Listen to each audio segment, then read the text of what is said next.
अस्सलामुअलैकुम वरहमतुल्लाहि वबरकातुहू। अजीज़ दोस्तों, साथियों, मैं मोहम्मद शहजाद खान आप तमाम ही का अपने चैनल स्टडीज़ में खैर मक़दम करता हूँ। आप तमाम ही का तहे दिल से इस्तक़बाल करता हूँ। उम्मीद करता हूँ आप तमाम ही खैर आफ़ियत से होंगे और खुश-व-खुर्रम ज़िंदगी गुज़ार रहे होंगे। स्लाइड आप देख पा रहे हैं, एक टीचर है, एक स्टूडेंट है, जो कि इस वक़्त मैं आपके सामने नज़र आ रहा हूँ। इस स्लाइड को देख के आप समझ पा रहे होंगे अब हमारा टॉपिक आज से क्या चलने वाला है और अभी हमारी सीरीज़ क्या चल रही है। ज़्यादातर बातें मैं इससे पहले वाले वीडियो में आपको बता चुका हूँ। इससे पहले जो आईसीटी के बारे में आपको सिलेबस वगैरह सभी चीज़ें पहले बता चुका हूँ। तो आज की क्लास में उन सभी चीज़ों को ना दोहरा कर मेरी क्रिएटिव टीम ने एक बढ़िया-सा प्लान बना के दिया है। मैं उन चीज़ों पर एक बस नोट डाउन करता चलूँगा, क्योंकि वो वीडियो शायद मैं किसी वजह से यूट्यूब पर नहीं डाल सका था। तो ये सेकंड वीडियो रहेगा। इससे पहले हमारी 2 क्लास आ चुकी है, ये तीसरी क्लास है। ऑलमोस्ट आपकी 9-10 क्लासेस टोटल होंगी, जिसमें आपका पूरा सिलेबस करवा आपको दिया जाएगा। चलिए इधर-उधर की बातों को छेड़ते हुए, इधर-उधर की बातों पे ध्यान ना लगाते हुए मैं सीधा आपको सिलेबस की जानिब लेके चलता हूँ, बिल्कुल स्पीड से। ये आपका दोस्तों सिलेबस है। ये बात आप अच्छी तरह से जानते हैं कि आपके सिलेबस को 4 मोटे हिस्सों में क्या किया गया है, 4 भागों में डिवाइड किया गया है, जिसमें पहले सेकंड सीनियर सेकेंडरी है, फिर ग्रेजुएशन है, फिर पोस्ट ग्रेजुएशन है और चौथा जो टॉपिक है दोस्तों वो क्या है, पेडागोजी। क्या है? पेडागोजी, जिसको आप अपनी भाषा में आईसीटी भी कहते हैं। क्या कहते हैं दोस्तों? आईसीटी भी कहते हैं। तो इस सिलेबस में दोस्तों क्या है, पार्ट 4 में pedagogy, teaching learning material, use of computers and information technology in teaching learning. ये टॉपिक आपका पहले भी था, अभी भी है। कुछ बदलाव जो हुआ है, क्या हुआ है, आपका जो पहला टॉपिक था pedagogy and teaching learning material instructional strategies for adults and learner, ये मैं आपको पिछली क्लास में पढ़ा चुका हूँ, ठीक है, जो कि ऐप में प्रोवाइड हो चुकी है। और इस तरह मैं इस क्लास को पूरा मेंशन कर चुका हूँ और क्या काम करने हैं, क्या नहीं करने हैं, क्या पढ़ना है, क्या नहीं पढ़ना है, वो सभी चीजें पिछली क्लास में बता चुका हूं। लेकिन एक बार और मैं आपको रिवाइज कर दूंगा मैं आप लोगों के लिए पैनल के द्वारा। और आज का जो हमारा टॉपिक होगा, यानी इस टॉपिक के बाद, यानी pedagogy and teaching learning material का जो टॉपिक है, इस हेडिंग में भी 4 क्लास आपको दे रखी है, 4 टॉपिक आपको दे रखे हैं। एक कम्युनिकेशन स्किल वाला दे रखा है, एक टीचिंग मॉडल का दे रखा है, एक टीचिंग लर्निंग मटेरियल टीएलएम का दे रखा है और एक टॉपिक आपका कोऑपरेटिव लर्निंग का दे रखा है। टोटल आपके 4 क्लास बननी चाहिए। लेकिन इस टॉपिक को समझाने के लिए भी एक क्लास मैंने इसकी लेने की कोशिश की थी। वीडियो ज्यादा लेंथी होने की वजह से एक की जगह 2 क्लासेस की हो गई। अब हम तीसरी क्लास आगे इसकी पढ़ने वाले हैं, जिसमें हम कम्युनिकेशन स्किल को आज की क्लास में पढ़ेंगे। फिर बात आती है, दूसरा टॉपिक आपका है computer and information technology in teaching learning. इस वाली क्लास में आपको concept of ICT and digital learning, earning, e learning and virtual classroom, technology integration in teaching learning and assessment, ये आपके 3 टॉपिक हैं, जिसकी जगह पहले सीएएल और सीएआई टॉपिक दिया गया था और वर्चुअल क्लासरूम वाला टॉपिक आपका पहले नहीं था, डिजिटल लर्निंग टॉपिक पहले नहीं था, इसलिए टॉपिक आपके सारे नए बनाए हैं, नए टॉपिक ऐड हुए हैं। इसलिए मेरी कोशिश है कि हम आपको नए ढंग से, नए सिरे से वापस चीजें आपको पढ़ाऊं। तो टोटली ये देखा जाए दोस्तों, आपको 2 टॉपिक है, फर्स्ट और सेकंड। ये टॉपिक मैं आपको पढ़ा चुका हूं, इसमें 4 क्लासें हैं, दूसरे टॉपिक में 3 क्लासें हैं। लेकिन हो सकता है कोई टॉपिक बहुत ज्यादा लेंथी हो गया, जैसे कि आपका टॉपिक है टीचिंग मॉडल्स वाला। अब इस टीचिंग मॉडल में भी 4 मॉडल आपको अलग अलग दे रखे हैं, है ना। आपको कितने मॉडल, टोटल 4 मॉडल दे रखे हैं, तो अब एक साथ चारों मॉडल तो नहीं पढ़ा पाएंगे, इसलिए हम क्या करेंगे, 2-2 मॉडल करके 2 क्लास पढ़ाएंगे। तो मान के चलिए आपकी 9 से 10 आपकी क्लासेस टोटल आपकी होने वाली है, जिसमें से एक क्लास में आपको यूट्यूब पर क्या कर रहा हूँ, प्रोवाइड कर रहा हूँ। अब सिलेबस को छोड़कर दोस्तों अगर मैं आऊँ तो वापस अपनी इस कहानी की तरफ जहां से मुझे लेकर चलना है, तो मैं सबसे पहले शुरुआत में आकर कुछ चीजें आपको बताना चाहूंगा दोस्तों। और इस पीस आपको बहुत बहुत बहुत ज्यादा फायदा मिलेगा, आपको ध्यान रखना है, क्योंकि यूट्यूब पर आए हैं तो पहले सबसे बात, अगर आपका दूसरा कोई काम चल रहा है तो कंसिस्टेंसी के साथ पूरा एकाग्रचित होकर टिक कर बैठिए, ताकि आपको चीजें समझ में आ सके। अब आपको क्या काम करना है, क्या नहीं करना है, 5 टॉपिक मैं आपको बताता हूँ। 1 2 3 4 5 मैंने यहाँ पर पूरा टॉपिक बना रखा, ये first, second, third, fourth and 5। ये 5 टॉपिक आपको ध्यान रखने हैं, क्या काम करना है मैं बारी बारी आपको बता देता हूँ। इस चीज पर आपको बहुत ज्यादा निशानदेही करनी, फिर मैं आज की क्लास में आपको क्या करूंगा, स्टार्ट करूंगा। पहला काम क्या करना है, क्या नहीं करना है। पहला काम ये करना है दोस्तों, 2026 के न्यू वीडियो आपको देखने हैं। 2026 के जो न्यू वीडियो मैं आपको डालूंगा, लगभग 9 या 10 क्लासेस अपलोड होंगी, वो क्लासेस आपको देखनी है। 2025 के जो ओल्ड वीडियो है वो आपको क्या करने हैं, नहीं देखने हैं। जो 9 क्लास मैंने पहले अपलोड की थी वो आपको नहीं देखनी है। हालांकि उनमें से भी 2 क्लास यूट्यूब पर डाली गई थी, 7 क्लास और ऐप में डाली गई थी। फोल्डर बना रखा है, अगर आपको टाइम मिले तो कुछ चीजें उसमें भी काम की हैं, आप चाहे तो वो क्लास भी देख सकते हैं, चाहे तो आपको वक्त मिले तो। अदरवाइज आपके लिए सफिशिएंट है 2026 में जो वीडियो है आपको वही देखने हैं, वही देखने हैं, वही देखने हैं। ये आपका पहला काम होगा, याद रहेगी बात, अच्छी तरह से याद रखिएगा। अब आते हैं दूसरी बात पर। दूसरा टॉपिक आपको क्या करना है दोस्तों, दूसरा टॉपिक ये देखा है, मैंने आपका सारा कंटेंट लेंथी बनाया है। पिछली बार मैंने आपका शॉर्टली कंटेंट बनाया था। अब आपको शॉर्टली वाली चीजें नहीं पढ़नी है, क्योंकि 2025 का जून का जो पेपर देखा गया था उस पेपर में मैंने इस चीज को एनालाइज किया था, इस चीज की तरफ ध्यान दिया था कि पेपर का पैटर्न काफी ऐसा है। वो अलग बात है, सवाल उससे भी पूरे आए थे। जो मैंने शॉर्ट मैटर दिया था और शॉर्ट मैटर से भी सवाल पूरे आए थे। कैसे आए थे उसकी क्लास में अलग लाइव सेशन लगाऊंगा और ये बताऊंगा कि सिर्फ शॉर्ट मैटर में शॉर्ट शॉर्ट चीजों से भी कैसे सवाल पुटअप किए गए थे, ये मैं आपको वापस बताऊंगा। ऐसा नहीं सवाल उससे नहीं है, सवाल उससे भी पूरे आए थे, लेकिन मैंने ये चीज एनालाइज की है। मैं कल इस बात को एक एग्जाम्पल देके बता चुका था कि जैसे मैं किसी शहर में रहता हूं और दूसरा इंसान अगर मुझे उस एड्रेस के बारे में बताता है, मैं कोई एड्रेस अगर पूछता हूं कि मुझे फला जगह जाना है, तो बताता है वहां जाना, वहां जाना, वहां जाना, वहां जाना, उधर गली आएगी, उधर रोड आएगा, उधर मार्केट आएगा, उधर घूम के उधर गली में फला जगह चले जाना।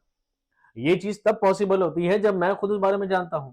लेकिन आप लोगों के साथ आईसीटी का मैटर ऐसा है, हो सकता है आपने आईसीटी नहीं पढ़ी हो, आईसीटी के बारे में आपने ज्यादा नहीं जाना हो। क्योंकि मैंने पूरा पढ़ा है तो मैं तो उस चीज को समरी करके भी आपको बता पाऊंगा।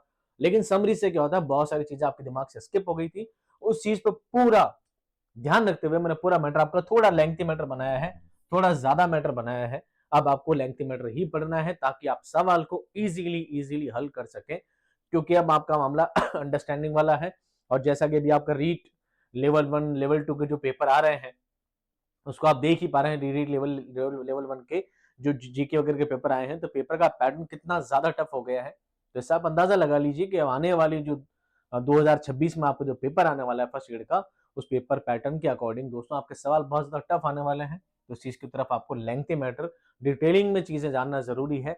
शॉर्ट शॉर्ट चीजों से काम अब नहीं चलेगा। फिर करते हैं दोस्तों तीसरे टॉपिक की बात। थोड़ा स्पीडली चल रहा हूं मैं, क्योंकि पहले सब चीज मैं वर्बली बता चुका हूं। रीड पीडीएफ नॉट बुक, एक छोटा सा टॉपिक है।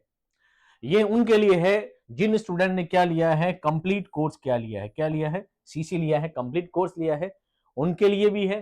वो स्टूडेंट जिन्होंने पीडीएफ ली है, क्या ली है, पीडीएफ कोर्स लिया है, ये बात उनके लिए भी है।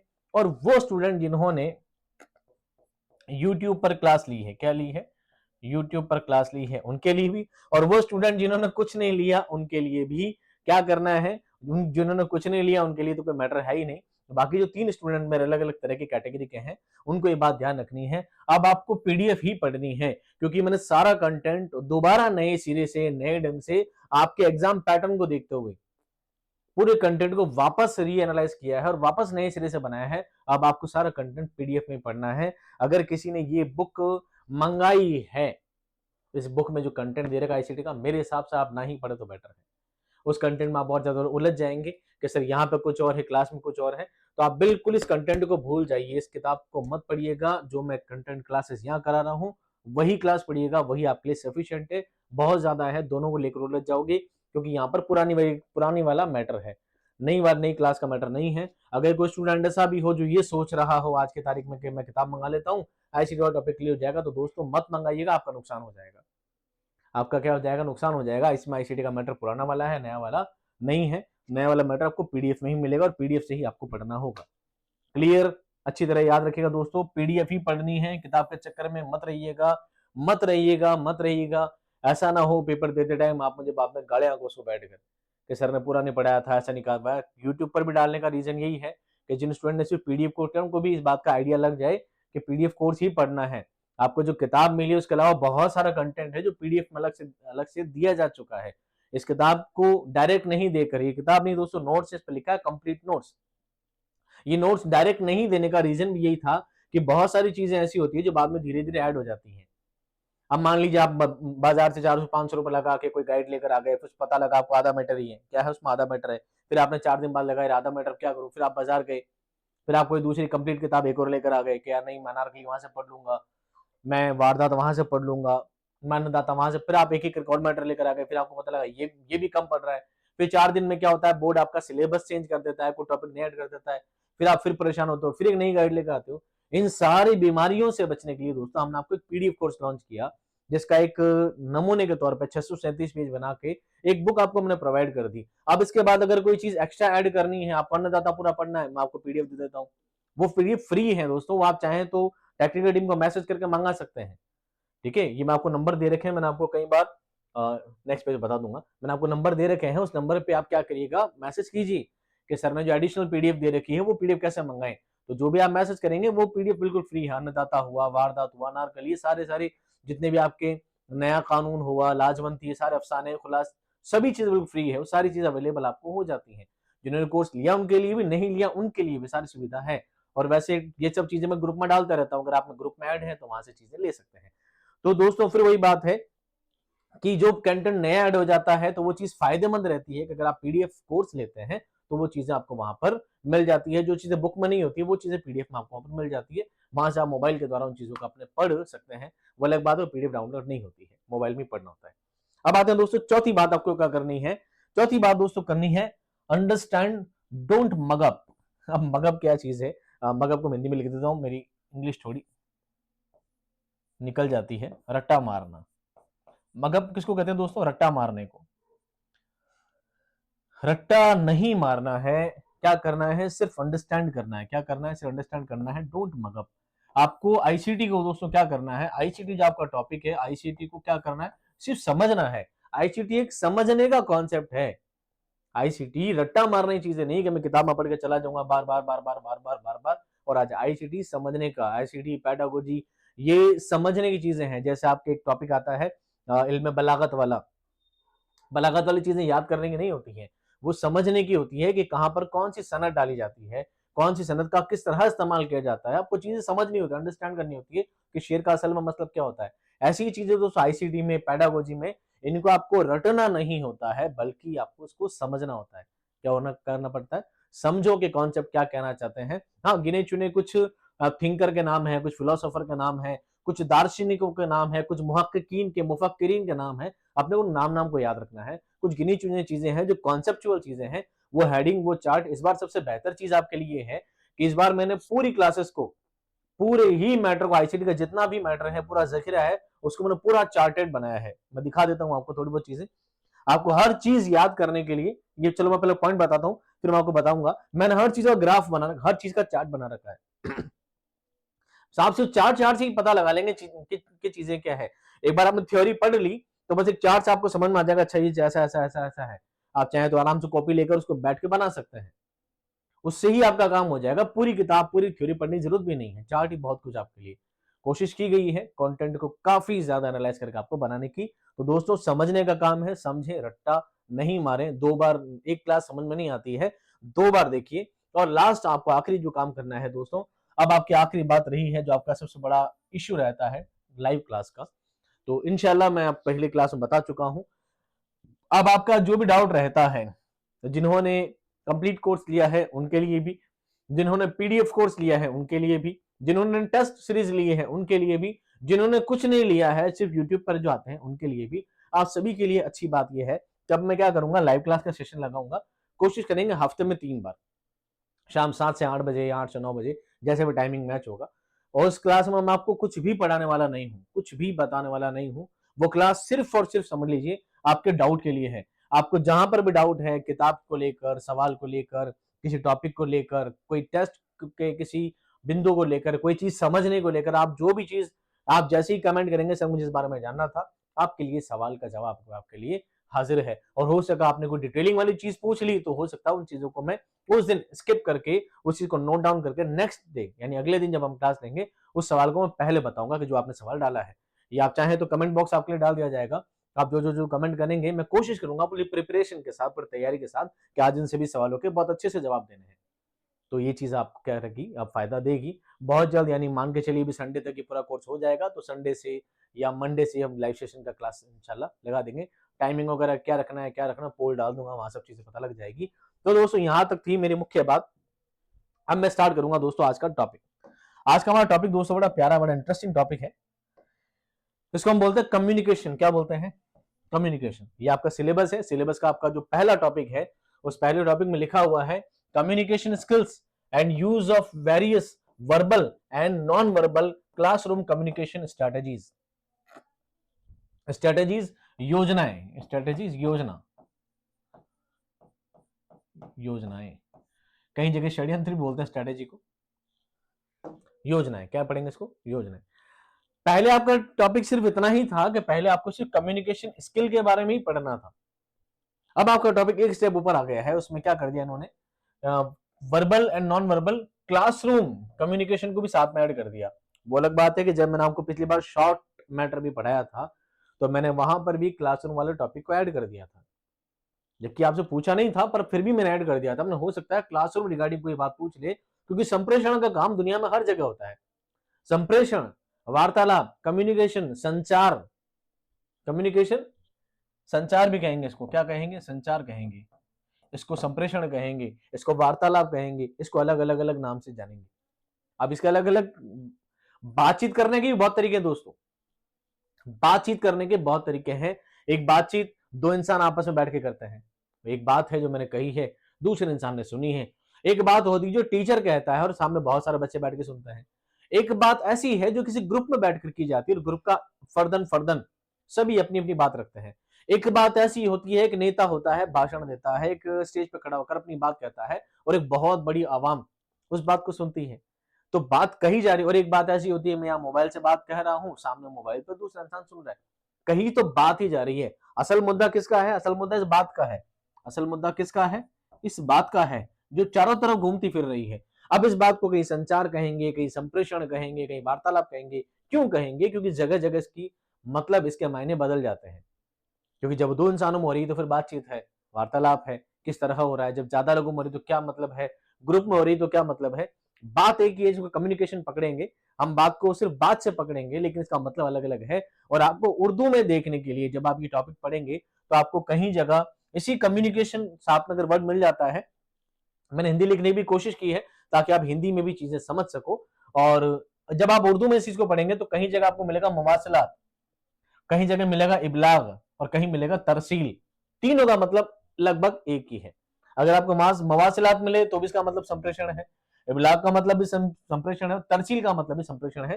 तीनों का मतलब कम्युनिकेशन ही है घुमा फिरा कर। लेकिन ज्यादातर आपको मेरी क्लास में इबलाग वर्ड ज्यादा मिलेगा, तरसील कहीं कहीं आपको मिल सकता है। ज्यादातर आपको इबलाग में मिलेगा, मवासिलात का इस्तेमाल मैं इतना ज्यादा नहीं करता। तो मवासिलात प्रॉपर दो लोगों की बातचीत होती है, उससे हमारा यहाँ पर मकसद नहीं है। तो दोस्तों आज हम पढ़ने वाले हैं कम्युनिकेशन।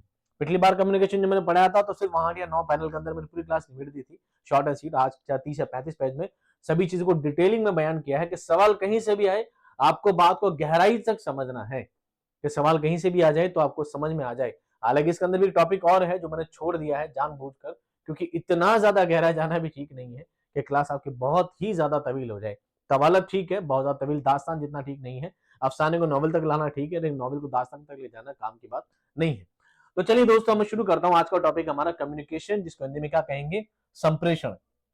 दो लोगों का आपस में बातचीत करना क्या कहलाएगा, कम्युनिकेशन। क्या कहलाएगा, कम्युनिकेशन। आइए एक एक करके पढ़ते हैं सब बातों को। तरसील का लफ्ज अंग्रेजी के कम्युनिकेशन से बना है। इसकी इब्तदा लातीनी जबान के कम्युनिस्ट से हुई है, जिसके मानी मुश्तरिक या आम ख्यालात का तबादला करना है। इसी को तरसील कहा जाता है। सवाल बन रहा है आपका पहला ही, कम्युनिकेशन किससे बना है।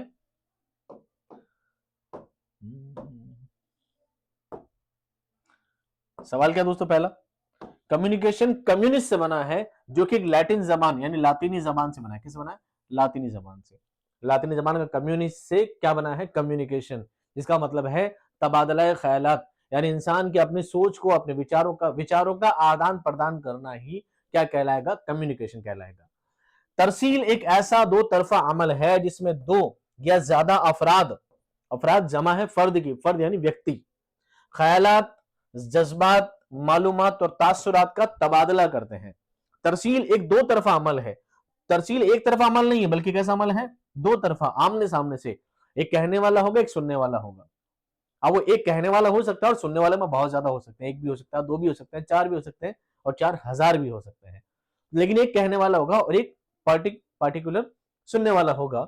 ये दो तरफा अमल है जिसमें अफराद क्या करते हैं, ख्यालात करते हैं, विचारों को, अपने जज्बात का, अपनी भावनाओं को, अपनी मालूमात का, अपनी जानकारियों को और अपने तासुरात का, अपने प्रभावों को क्या करता है, तबादला करते हैं, स्थानांतरण करते हैं, एक दूसरे तक पहुंचाने का काम करते हैं। अपनी भावनाओं को, अपने विचारों को व्यक्त करने का जो काम है, यही क्या कहलाएगा?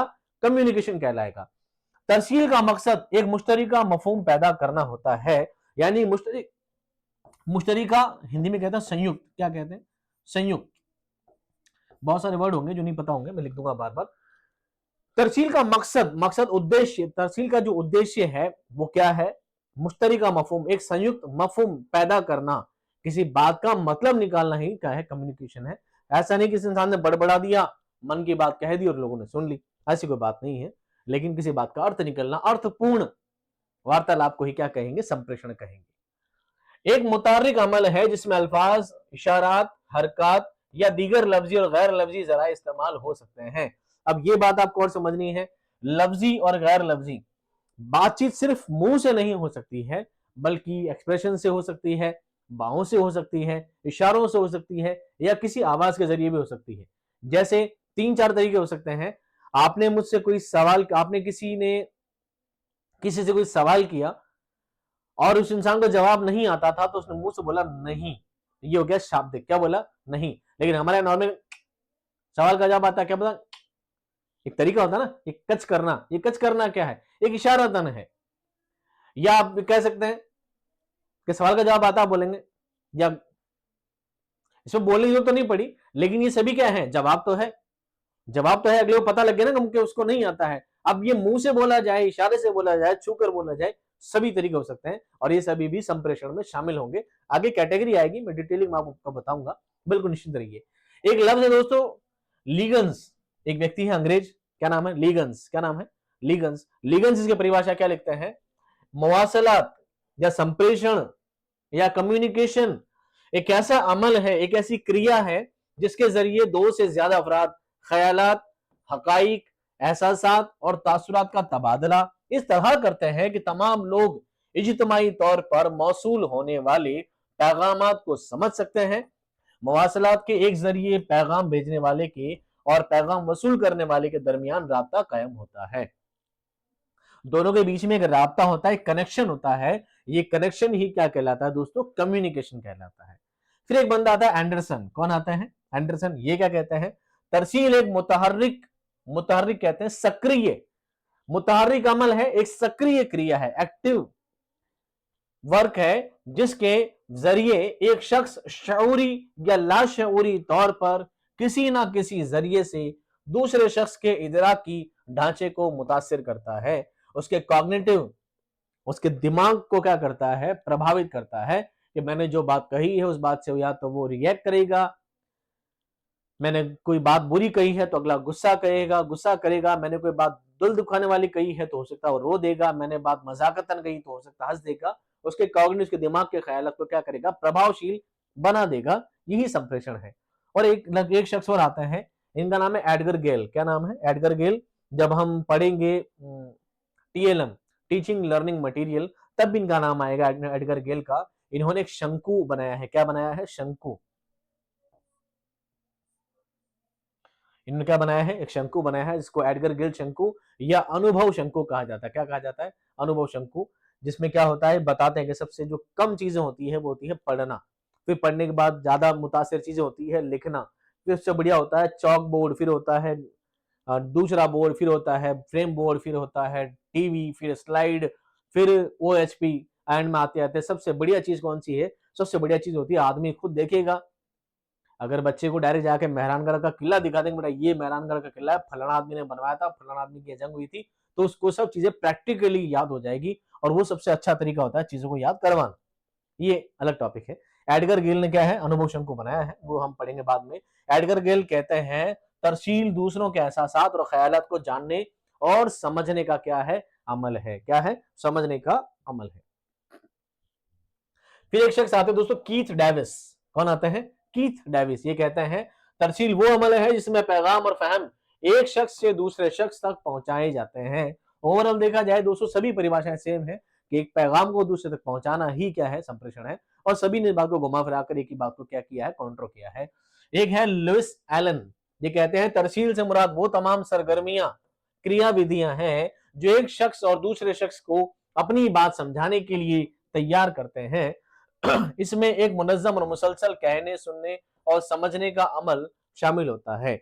असल में बातचीत में क्या है, एक चीज सुनना है, एक चीज कहना है, एक चीज समझना है, 3 क्रियाएं इसमें होती हैं। वही क्या होता है, संप्रेषण क्रिया होती है।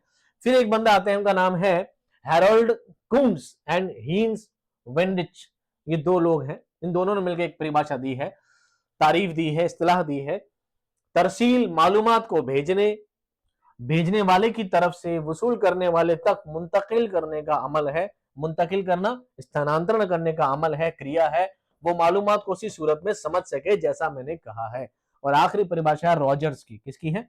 रॉजर्स कहते हैं तरसील एक ऐसा अमल है जिसके जरिए अफराद आपस में मालूमात का तबादला करते हैं ताकि वो बाहमी या मुश्तरिका फहम पैदा कर सके, मुश्तरिका संयुक्त कोई मतलब बात का निकाल सके, बाहमी आपस में कोई मतलब उस बात का निकल सके। यही उनका क्या होता है, खास मकसद होता है। यहां तक की बात समझ में आ गई? चलिए, ये सारी थी तारीफ है। इन लोगों के नाम आपको याद रह जाए तो अच्छी बात है, नहीं रहे तो भी कोई बड़ी बात नहीं। अब बात करते हैं दोस्तों संप्रेषण के सिद्धांत, जिसको हम बोलेंगे तरसील के उसूल। इंग्लिश में कहेंगे the communication principle of communication, principle of communication.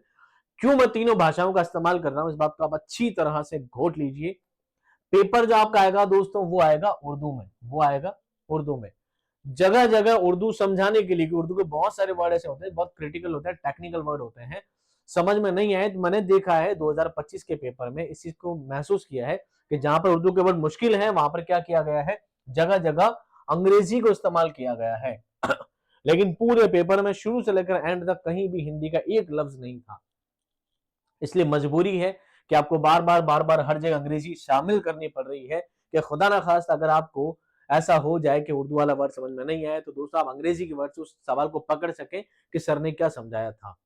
इसलिए अंग्रेजी बार बार इस्तेमाल करना जरूरी है। लेकिन तीसरी बात यह भी है दोस्तों, मेरे काफी सारे स्टूडेंट को इस बात की शिकायत भी है कि हम अंग्रेजी ज्यादा बोलता हूँ या अंग्रेजी ज्यादा इस्तेमाल करता हूँ। तो दोस्तों ऐसा कभी भी नहीं होता। मैं आपको वापस बिल्कुल हम्बल नेचर के साथ कह रहा हूँ, बड़े प्यार के साथ कह रहा हूँ कि मैं अंग्रेजी का इतना इस्तेमाल नहीं करता जितना किया जाना चाहिए। और फिर भी अगर मेरे से अंग्रेजी निकलती है तो मैं ये भी कोशिश करता हूँ कि अंग्रेजी के साथ मैंने हिंदी जरूर बोली होगी। ऐसा कभी भी नहीं हुआ होगा। मैं चैलेंज कर सकता हूं अपने ही बनाए हुए अब तक के लगभग 5000 में क्लास रिकॉर्ड कर चुका हूं। अब तक की मेरी 5000 क्लास में कभी भी आप किसी वीडियो में जाकर, किसी मोबाइल पे जाकर प्ले करके, रिकॉर्ड करके टेक्निकल टीम को जरूर भेजना, देखो सर आपने यहाँ से अंग्रेजी नहीं बोल के बात निकाल दी थी। ऐसा कभी नहीं हुआ होगा। अगर मैंने अंग्रेजी बोली है तो अंग्रेजी मन से नहीं बोली है, जो चीज उर्दू में लिखी है उसी को इंग्लिश में बोला होगा। और जब इंग्लिश बोली है तो साथ में हिंदी में भी मैंने इस्तेमाल की है, हिंदी भी साथ साथ, या लिखकर या बोलकर सिर्फ इंग्लिश निकल जाए ऐसा कभी भी नहीं होता। मैं अपने भाइयों को अच्छी तरह से जानता हूं। आप सभी का बैकग्राउंड भी मेरी तरह ही है। मैं किसी मदरसे से पढ़कर नहीं आया हूं, मैं आपको फिर बता देता हूं। मैं किसी मदरसे से तालीम याफ्ता नहीं हूं। मैं सिर्फ उर्दू ही जानता हूं, मैं अरबी फारसी नहीं जानता। मैं मौलाना की डिग्री मेरे पास नहीं है दोस्तों, कोई शक व शुबा वाली बात नहीं है। लेकिन अल्हम्दुलिल्लाह लगभग 18-19 साल हो गए, शायद मैं 2007 से पढ़ा रहा हूँ, 18-19 साल लगभग मुझे पढ़ाते हो गए हैं। तो इतना अनुभव है कि उर्दू को हिंदी में और इंग्लिश में किस तरह समझाया जा सकता है, कहां पर इन लफ्जों को क्या कहा जाता है, इतना अनुभव जरूर है कि मैं आपको समझा सकता हूँ। ठीक है, मैं अरबी फारसी नहीं जानता, मैं बिल्कुल कहता हूँ मुझे अरबी फारसी नहीं आती। आपका बैकग्राउंड देखते हो दोस्तों, मैं कोशिश करता हूँ चीजों को और ज्यादा आसान और बहुत ज्यादा आसान करने की पूरी कोशिश लगी रहती है। और एंड तक इंशाल्लाह कोशिश करता रहूंगा। इन क्लासेस के बाद भी, पूरी क्लास हो जाने के बाद भी अगर कोई कहे मुझे आईसीटी समझ में नहीं आती है, तो भैया मैं 50% तो गारंटी देता हूं कि 50-60% आपको क्लास देखने के बाद समझ में आ जाएगी। बाकी बची 10-20% तो आपको जो पीडीएफ मिली है, आप उस पीडीएफ में एक बार इस क्लास को दोबारा रिवाइज कर लीजिएगा। क्लास देखने के बाद पीडीएफ को दोबारा और पढ़ लीजिएगा। उसके बाद भी जो 5-10% 20% कमी रह जाती है, तो जब मैं सवाल डालूंगा ऐप में नए बनाकर वापस, पहले वाले काम नहीं आएंगे। अब मैं सवाल वापस नए बनाकर डालूंगा। पिछली बार जो शॉर्ट कराया था उसका रीजन भी यही था कि पिछली बार हमारे पास टाइम नहीं था। जनवरी में हमने कोर्स लॉन्च किया था, जून में आपका एग्जाम था, फिर 6 महीने में सारा टॉपिक पढ़ाना, फिर इतने जल्दी जल्दी करना आसान नहीं था। लेकिन हमने सारे टॉपिक को बिल्कुल समराइज करके, लेकिन सब काम की चीजें आपको दी थी जो एग्जाम में आई भी थी वैसी की वैसी। तो मेरी कोशिश थी कि समराइज करके आपको सारा कंटेंट में प्रोवाइड कर दूं। लेकिन इस बार टाइम है हमारे पास, इस बार मैं पूरा कोर्स करवा चुका हूँ। ये लास्ट के आईसीटी का 8 से 10 क्लासें बची है। जनवरी चल रहा है, अभी आपके पास जनवरी, फरवरी, मार्च, अप्रैल, मई, जून, ऑलमोस्ट 6 महीने आपको पूरे पड़े हैं, 5 महीने पूरे पड़े हैं। आपका काम हो जाएगा। आप इन क्लास को 2-2 बार भी देखेंगे तो भी काम हो जाएगा। क्योंकि ये 10 क्लास होने के बाद तो अपना सिलेबस क्या है, पूरा कंप्लीट है, फिर आपको कहीं भागने की दौड़ने की जरूरत नहीं है। किताबें हैं, मूल किताबें हैं, क्या है, उन सब चीजों को हम डिस्कस करेंगे बाद में लाइव क्लासेस में। फिलहाल हम बात करते हैं संप्रेषण के सिद्धांत के बारे में। एक व्यक्ति है जो लिखते हैं कि संप्रेषण के कुछ सिद्धांत भी होने चाहिए। अगर वार्तालाप हो रहा है, संचार हो रहा है, कम्युनिकेशन हो रहा है, तो कुछ सिद्धांत होना भी जरूरी है। ऐसे नहीं किसी बात को हवा में फेंक दी और किसी ने जाकर उठा ली। ये कोई बॉल नहीं है दोस्तों, एक संचार है, एक मैसेज है, एक जरूरी बात है जो जरूरी इंसान तक जरूरी तरीके से पहुंचना बहुत ज्यादा जरूरी है। तो क्या जरूरी बातें हैं, एक एक करके सिद्धांत पढ़ते हैं। पहला सिद्धांत जो है मकासद की वजाहत का उसूल, जिसको हम इंग्लिश में कहेंगे principle of clarity of objectives. Objective उद्देश्यों को बोलते हैं। तरसील के कामयाबी के लिए जरूरी है कि उसके मकासद वाज़े और मुतय्यन हो, ताकि वसूल करने वाला तरसील के मौजू को बामानी अंदाज में समझ सके। एक संचार के माध्यम से, कम्युनिकेशन के माध्यम से अगर हम किसी मैसेज को दूसरे तक पहुंचाना चाहते हैं तो सबसे पहले उद्देश्य निर्धारित होना जरूरी है कि मैं यह बात किसी इंसान को, दूसरे इंसान तक अपनी बात पहुंचाना चाह रहा हूं, तो मेरा मकसद क्या होना चाहिए। वो मकसद निर्धारित होना जरूरी है ताकि सामने वाला उस मकसद को समझ सके। अदरवाइज क्या होगा कि आपने बात पहुंचा दी, अगली ने सुन ली और उद्देश्य कुछ नहीं इस बात का। कहते ना, बेसिर पैर की बातें मत कर। वो बातें तब कहलाती है जब उन बातों का उद्देश्य निर्धारित नहीं हो। अभी मैं आपसे जो कुछ बोल रहा हूं उस एक एक लाइन का मकसद है, ये है कि जो चैप्टर है, जो टॉपिक आपका संप्रेषण वाला टॉपिक है, कम्युनिकेशन वाला, तरसील वाला जो टॉपिक है, आपको अच्छी तरह से समझ में आ जाए, ताकि आप इस चीज को अपने दिमाग में सेट कर सकें। एग्जामिनेशन हॉल में जब ये सवाल आए तो आप इसको हल कर सकें। ये मेरा मकसद है, और आप इस मकसद को जानकर आप इस बात को क्या कर रहे हैं, एक्सेप्ट कर रहे हैं, या मेरे मैसेज को आप रिसीव कर रहे हैं। तो सबसे पहले जरूरी क्या है, principle of the clarity of objective. दोनों का मकसद क्लियर होना चाहिए, उद्देश्य निर्धारित होना जरूरी है। दोनों को पता चलना चाहिए बात असल में चल क्या रही है, इस बात का मकसद क्या है। दूसरा सिद्धांत है दोस्तों, सामाइन के वाजे इल्म का उसूल, यानी principle of clear knowledge of the audience. अब ऑडियंस यहां पर आप है कि मैं जितनी बात कर रहा हूं, अभी मैं इतनी देर से बोल रहा था, हिंदी इंग्लिश की बात कर रहा था, वो बात यहां पर साबित होती है कि मुझे ये भी देखना होता है मैसेज सेंडर वाले के पास, मैसेज सेंड करने वाले के पास, या संदेश वाहक के पास ये बात भी जरूरी होनी चाहिए कि उसे ये बात पता हो सामने वाले की नॉलेज कितनी है। अब आप सोचिए, एक 6ठी क्लास का बच्चा है और उसको हम बहुत सारे थिंकर्स की, फिलोसॉफी की अगर बातें करें तो उसके दिमाग के ऊपर से चली जाएगी। एक दूसरी क्लास का बच्चा है, हम उसको प्रमेय के बारे में, एल्गोरिथम के बारे में समझाएंगे, उसके दिमाग ऊपर चल। हमें यह भी देखना है कि सामने वाले की नॉलेज कितनी है, सामने वाला कितना जानता है, उसके अकॉर्डिंग ही हमें अपनी बात को उस परिप्रेक्ष्य में कहने की जरूरत होती है, उसी अकॉर्डिंग कहने की जरूरत होती है, ताकि सामने वाला समझ सके।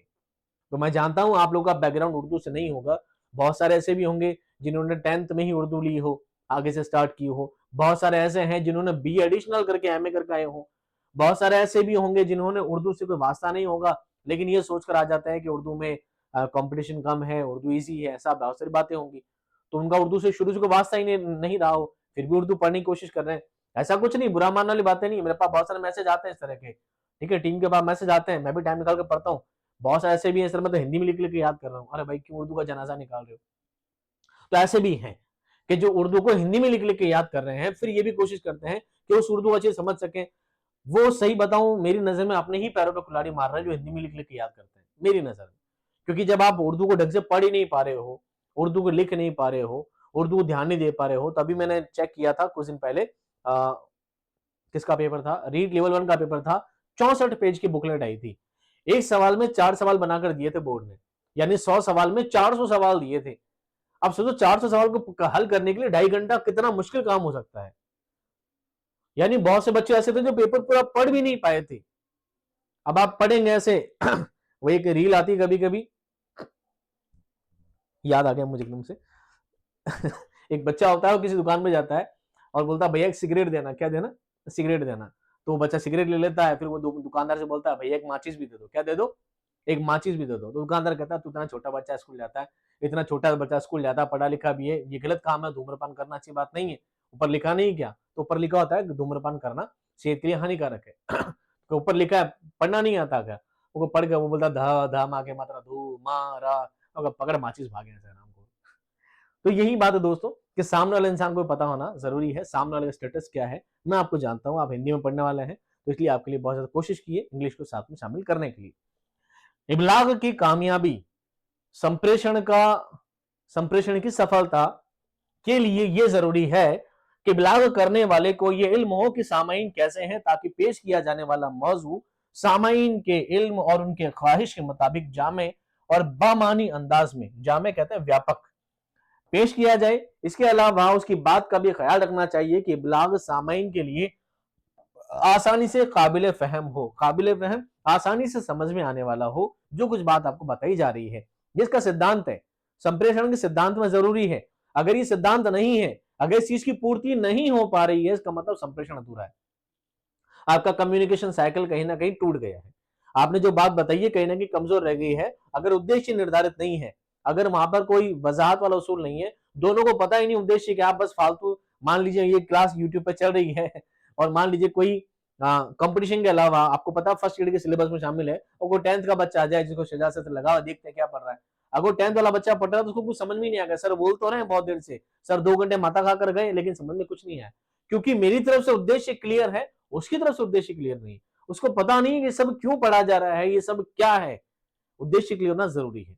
तो आपको तो पता है कि उद्देश्य क्या है, मुझे पता उद्देश्य क्या है, इसलिए संप्रेषण हमारा क्या है, मुकम्मल है। दूसरा ये है कि मुझे पता है आपकी नॉलेज कितनी है, आप इन चीजों के बारे में कितना जानते हैं, तो मेरी भाषा शैली वही रहेगी जो आप समझ सकते हैं।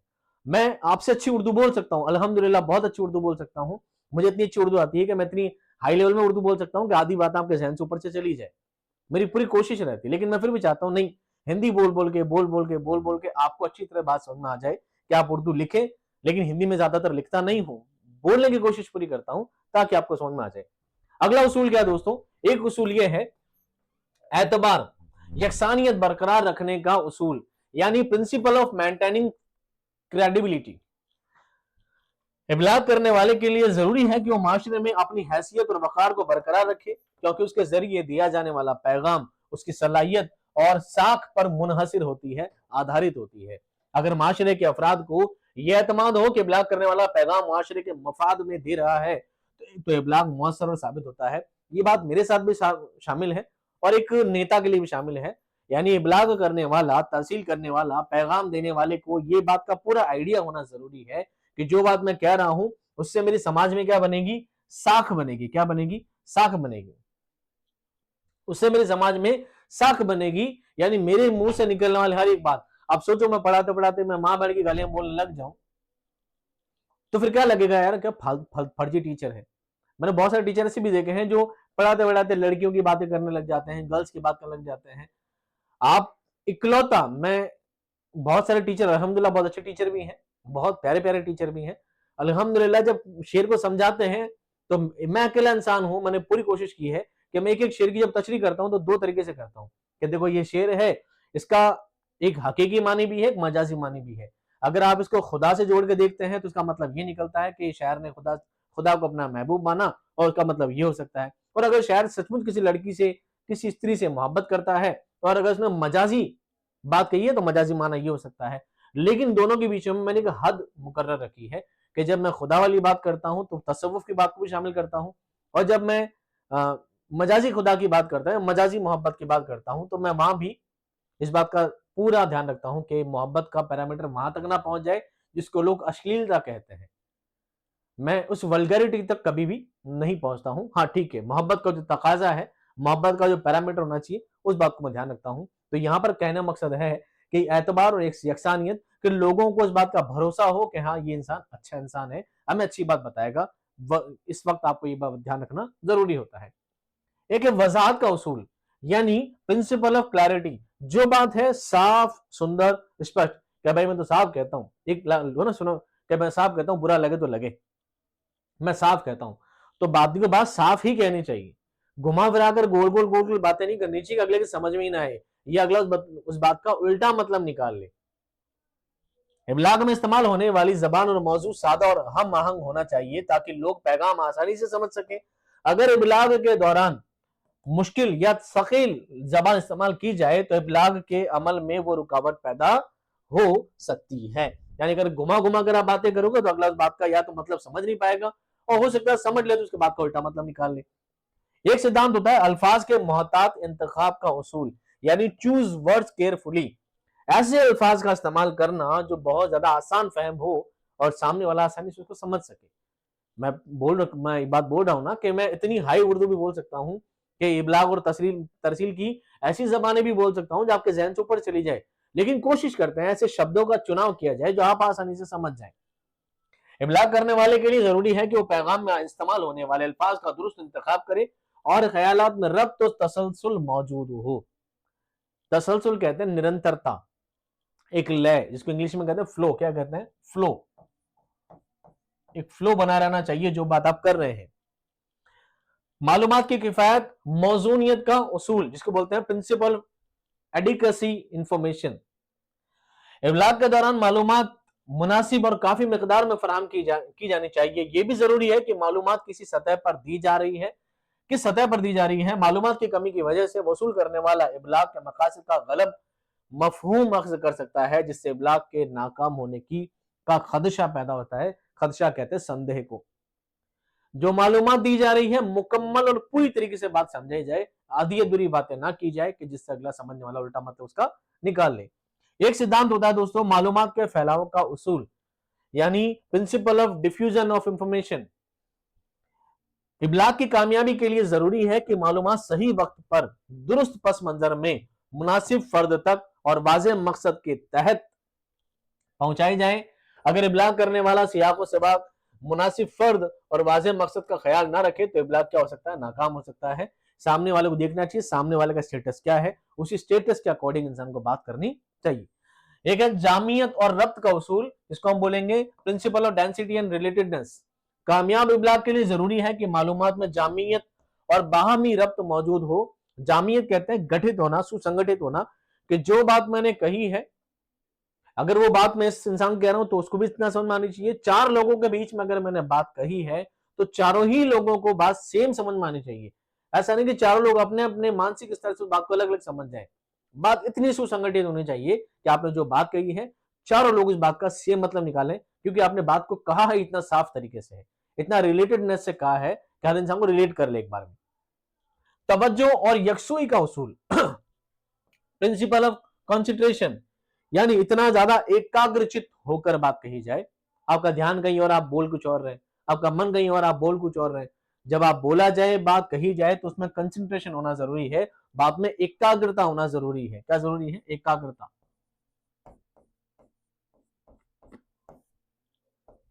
एकाग्रता, चित होकर बात करो, बिल्कुल ढंग से पूरा ध्यान लगाकर बात करो। आप क्या बोल रहे हो, आप इधर उधर की बातों में ध्यान ना लगाएं। इबलाग की कामयाबी के लिए जरूरी है कि इबलाग करने वाला वसूल करने वाला दोनों पर पूरी तवज्जो और यकसुई के साथ अमल करें। ये बात सुनने वाले के लिए भी लाजिम है कि आपने मोबाइल सामने रख रखा है लेकिन आप गर्लफ्रेंड से भी बातें कर रहे हैं, पड़ोस के साथी से भी बात कर रहे हैं, आप पढ़ते भी जा रहे हैं, दोनों बातें शामिल हैं। अगर आप मैं बहुत ढंग से समझा रहा हूं और अगर आपका ध्यान ही कहीं और है तो फिर आप समझने के नहीं हो। फिर एक आता है बरवक्त इबलाग का उसूल, यानी प्रिंसिपल ऑफ टाइमलाइनेस ऑफ कम्युनिकेशन। इबलाग उसी वक्त कामयाब हो सकता है जब उसे मुनासिब और मुकर्ररा वक्त पर अंजाम दिया जाए, यानी उसके लिए वक्त होना भी जरूरी है कि दोनों सही वक्त पे सही बात को कहें। रद्द अमल फीडबैक का उसूल, यानी principle of redirection and feedback, जिसको हिंदी में बोलते हैं पृष्ठ पोषण। क्या बोलते हैं? पृष्ठ पोषण। कहीं कहीं बोलते हैं प्रतिपुष्टि। क्या बोलते हैं? प्रतिपुष्टि। इबलाग का अमल उसी वक्त कामयाब होता है जब वसूल करने वाला पैगाम के सही मानी अख्ज करे। अख्ज करना मतलब होता है लेना। क्या होता है? सही मायने ले। अख्ज मानी करके इबलाग करने वाले को मुनासिब फीडबैक फराहम करे। फीडबैक कहते हैं प्रतिपुष्टि को, यानी किसी बात पे वापस रिएक्ट करना। कि मैंने क्लास में कोई बात कही, 10 मिनट का कोई लेक्चर दिया, फिर मैंने बच्चों से पूछा समझ में आ गया, बच्चों ने कहा जी। अब सबने जी बोल तो दिया लेकिन मैंने फिर रैंडम किसी बच्चे को खड़ा किया, अच्छा बताओ मैंने जो बात बोली उस बात में इसका मतलब क्या है। अब वो चुपचाप गुमसुम से खड़ा देख रहा है, मतलब कुछ समझ में कुछ नहीं आया, उसने बस सब बच्चों ने जी बोल दिया। ये फीडबैक होना भी जरूरी है, टीचर को पता लगे कि उसने जो पढ़ाया है सामने से कितना समझ में आ रहा है, ताकि वो अपनी कमी को सुधारे, वो अपनी चीजों को सुधारे। जब से मुझे पता लगा है मैं अंग्रेजी ज्यादा बोलता हूँ तब से मैं हिंदी ज्यादा बोलने की कोशिश करिए। अगर मुझे पता ही नहीं चलता कि बच्चों को, मेरे स्टूडेंट को इंग्लिश से प्रॉब्लम हो रही है तो मुझे पता कैसे लगता है मुझे हिंदी ज्यादा बोल रही है। तो इसके लिए फीडबैक होना भी जरूरी है कि आप अपनी बात रखें ताकि मैं उन बातों पर क्या करूं, अनुसरण करता चलूं। एक होता है तरगीब का उसूल, जिसको बोलते हैं प्रिंसिपल ऑफ मोटिवेशन। मोटिवेशन आप जानते ही हैं। इबलाग उस वक्त मौसर होता है जब उसमें तरगीब और बाहमी तामुल शामिल हो। तामुल कहते हैं सहयोग, तामुल कहते हैं सहयोग। एक कहने वाला हो, एक सुनने वाला हो, और दोनों ही जरूरी है। दोनों का ध्यान पूरा लगा है, दोनों का सहयोग है। क्या मैं पढ़ाने की पूरी कोशिश कर रहा हूं, क्लास के सारे बच्चे चिल्ला रहे हैं और मैं गला फाड़ फाड़ के चिल्ला रहा हूं और बच्चे सुनने में इंटरेस्टेड नहीं है, तो मेरा ऐसा पढ़ाना कोई काम का नहीं है। मैं मेहनत कर रहा हूं लेकिन बच्चों को समझ कुछ नहीं आया क्योंकि बच्चों का ध्यान है ही नहीं। और कभी ऐसा भी हो कि बच्चे चुपचाप बैठे हैं, बच्चे पूरे मन से पढ़ने के लिए बैठे हैं, सर आज तो पढ़ाएंगे, और सर मोबाइल लेके बैठे, सर तो रील स्क्रॉल कर रहे हैं, तो फिर बच्चे कहां से पढ़ेंगे, बच्चे नहीं पढ़ेंगे। यानी दोनों का सहयोगात्मक होना क्या है, जरूरी है। 13वां सिद्धांत है बाहमी तामुल और आमादगी का उसूल। इसको बोलते हैं principle of interaction and readiness. पैगाम भेजने वाला और उसूल करने वाला हर वक्त आमादा और सरगर्म रहे और बाहमी तामुल में हिस्सा लें। ये वही है जो बात मैंने पहले कही है, यानी दोनों अपना क्या क्या कर सकते हैं, रेडी रह सकते हैं। अगर दोनों रेडी हैं तो ही क्या होगा दोस्तों, ये सिद्धांत काम आएगा, अदरवाइज सिद्धांत कोई काम के नहीं है। अब दोस्तों ये सिद्धांत कितना है, 13 कितने हैं, 13, मैंने गलत जगह लिख दिया, यहां लिख दें 13। ये सिद्धांत कितने हैं, 13। यानी बहुत सारे मुफक्किरीन ने, इसके अलावा बहुत सारे हैं, 13 के अलावा और भी हैं, 40-50 और भी हैं। ये संप्रेषण में इतने सिद्धांत और भी होने चाहिए, सब बातें जरूरी है, लेकिन मुख्य तौर पर सबसे खास जो बातें हैं वो है 13। कौन सी बातें हैं, 13। ये 13 बातें अगर किसी संप्रेषण में है तब तो संप्रेषण मुकम्मल है, तब तो वो इबलाग व तरसील मुकम्मल है, तभी संप्रेषण पूर्ण है, तभी वो कम्युनिकेशन परफेक्ट है, अदरवाइज वो परफेक्ट नहीं है। लेकिन दोस्तों इसी बात को छोड़कर एक टॉपिक और आता है, 7 seize communication.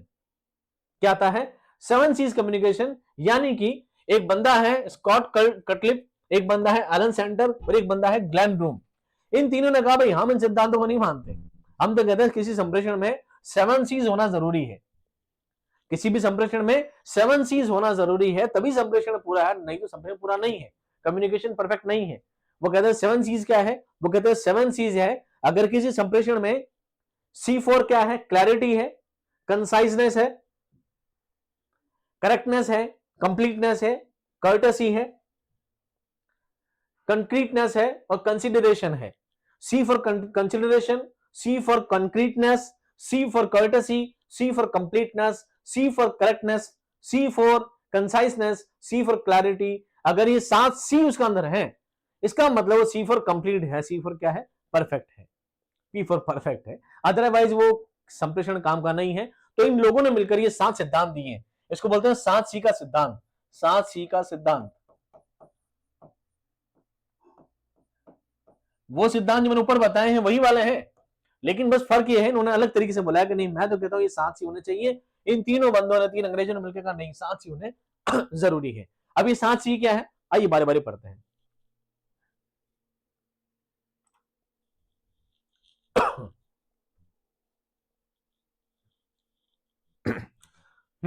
Sorry for this short break. तो दोस्तों हम पढ़ रहे थे 7 सीज कम्युनिकेशन, यानी कि संप्रेषण के 7 सी के सिद्धांत। अभी सिद्धांत क्या है, सिद्धांत इससे पहले मैं आपको बता चुका हूं। मैंने आपको जब ये सिद्धांत बताए हैं कि टोटल सिद्धांत तो है 13। अब जब इस सिद्धांत को हम डिटेल में जाके देखेंगे ना दोस्तों, तो हर सिद्धांत को मैं डबल डबल कॉपी कर सकता हूं, यानी एक ही चीज को 2 टुकड़ों में अलग अलग वजाहत की गई है। इन दार्शनिकों ने, इन फिलोसोफर ने, या इन मुहक्किरीन ने, इन मुहक्किकीन ने, इन मुफक्किरीन ने, इन अंग्रेजों ने ये सोचा कि क्यों ना हम इन चीज को थोड़ा कंसाइज कर दें, थोड़ा शॉर्ट कर दें, 2-2 सिद्धांत को मिलाकर एक नया सिद्धांत बना दें, और उसको नाम दिया 7 सीज। क्या नाम दिया, 7 सीज, क्योंकि इनके जो सिद्धांत थे सभी सी से शुरू होते थे। किससे शुरू होते थे, सी से, क्लैरिटी, कंसाइजनेस, कंसिडरेशन, क्लैरिटी, ये सभी सी से शुरू होते थे, इसलिए नाम क्या दिया, सी। तो इनके सी के सिद्धांत हैं क्या, एक एक करके देखो, और सवाल क्या बनेगा वो भी याद रखना आपको। इब्लाग के 7 सीज का तस्वर सबसे पहले Glen Broom, Allen Center, Scott Cutlip ने अपनी मशहूर किताब 1952 में जो लिखी गई थी इफेक्टिव पब्लिक रिलेशंस में पेश किया। इस किताब में पेश किया है कि किसी भी संप्रेषण को पूर्ण होने के लिए, किसी तरसील को मुकम्मल होने के लिए, किसी कम्युनिकेशन को परफेक्ट होने के लिए ये 7 सिद्धांतों का, इन 7 उसूलों का बुनियादी होना जरूरी है, नहीं तो वो संप्रेषण क्या नहीं होगा, पूर्ण नहीं होगा। तो इनका पहला सिद्धांत क्या है, वजाहत। ये कहता है सिद्धांत में क्लैरिटी होना जरूरी है। अगर कम्युनिकेशन किया जा रहा है तो कम्युनिकेशन में क्या जरूरी है, क्लैरिटी जरूरी है। जैसे पैगाम सादा हो, वाज़ेह हो, बामकसद हो। मुबहम जबान इब्लाग को क्या कर देती है, कमजोर कर देती है। मुबहम कहते हैं दोस्तों अस्पष्ट को, मुबहम कहते हैं अस्पष्ट।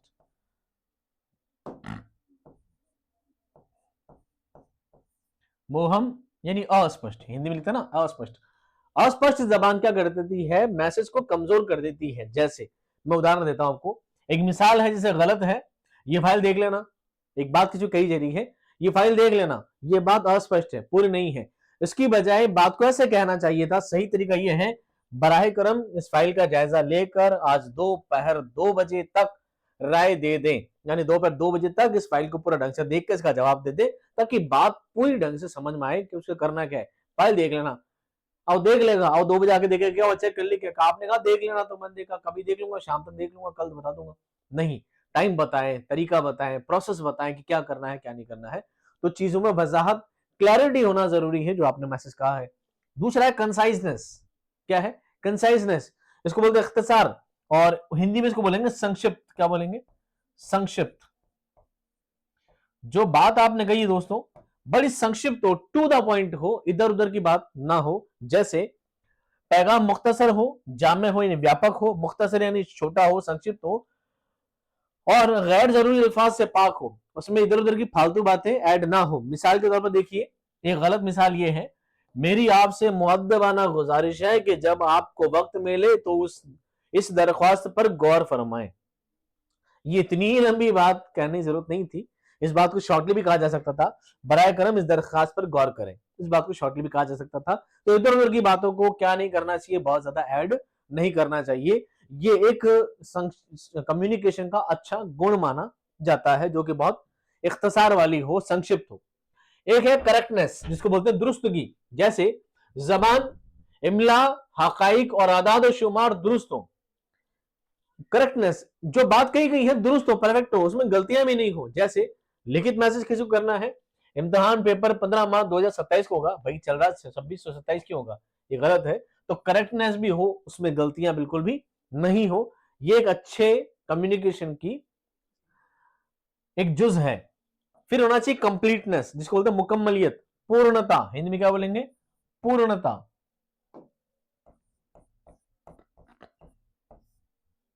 पैगाम मुकम्मल, मालूमात फराहम करे, कौन, क्या, कब, कैसे, क्यों, ये सारी बात उसमें क्या हो जानी चाहिए, वाज़ेह हो जानी चाहिए। मिसाल के तौर पर असातिज़ा की मीटिंग पीर के रोज सुबह 11 बजे कॉन्फ्रेंस हॉल में होगी, तमाम असातिज़ा हाजिरी को यकीनी बनाएं। यानी बात कोई पूछे भाई क्या है, आप सबकी मीटिंग है, भाई कब है? 11 तारीख, पीर के रोज को, मंडे को आप सबकी मीटिंग है। तो ठीक है, मंडे को कब है? कि सुबह 11 बजे है। कहां पर है? कॉन्फ्रेंस हॉल में है। किसकी किसकी है? असातिज़ा की है। सब बात एक ही बात में संक्षिप्त तौर पर क्या हो जाए, वाजे हो जाए, बात पूर्ण हो। एक कर्टसी, जिसको बोलते हैं शाइस्तगी, हिंदी में इसको बोलते हैं शालीनता। क्या बोलते हैं? शालीनता। आप जो बोल रहे हो दोस्तों बड़ा शालीनता, आपका जो लहजा है ना बात करने वाला, सभ्य होना जरूरी है। एक इंसान जब बात करता है तो उसका लहजा बड़ा सभ्य होना चाहिए, बड़ा नरम, बड़ा विनम्र उसका लहजा होना चाहिए। ये अल्लाह के नबी की सुन्नत भी है कि जब इंसान बात करे तो बड़ी मोहब्बत आना अंदाज में, बड़ी विनम्रता के साथ क्या करे, इंसान से बात करे। जबान में एहतराम और खुश अखलाकी हो। गलत क्या है? आपने काम सही नहीं किया, अगर किसी की काम की गलती देख रहे हैं तो एकदम डांट कर, आपने काम सही नहीं किया, आपने ये गलती कर दी, ऐसे नहीं, बल्कि आप उसको ऐसे भी कह सकते हैं कि अगर आप इस हिस्से पर दोबारा तवज्जो दे दें तो काम मजीद बेहतर होगा। यानी अगर आपने यहाँ पर जो गलती की है उसका अगर आप थोड़ा इस गलती पे थोड़ा देख लेंगे, नजर मार लेंगे, तो काम थोड़ा और अच्छा हो जाएगा। तो अगला कोशिश करेगा, ठीक है मैं इतना से ध्यान रखूंगा इस बात पे कि गलती कहाँ है।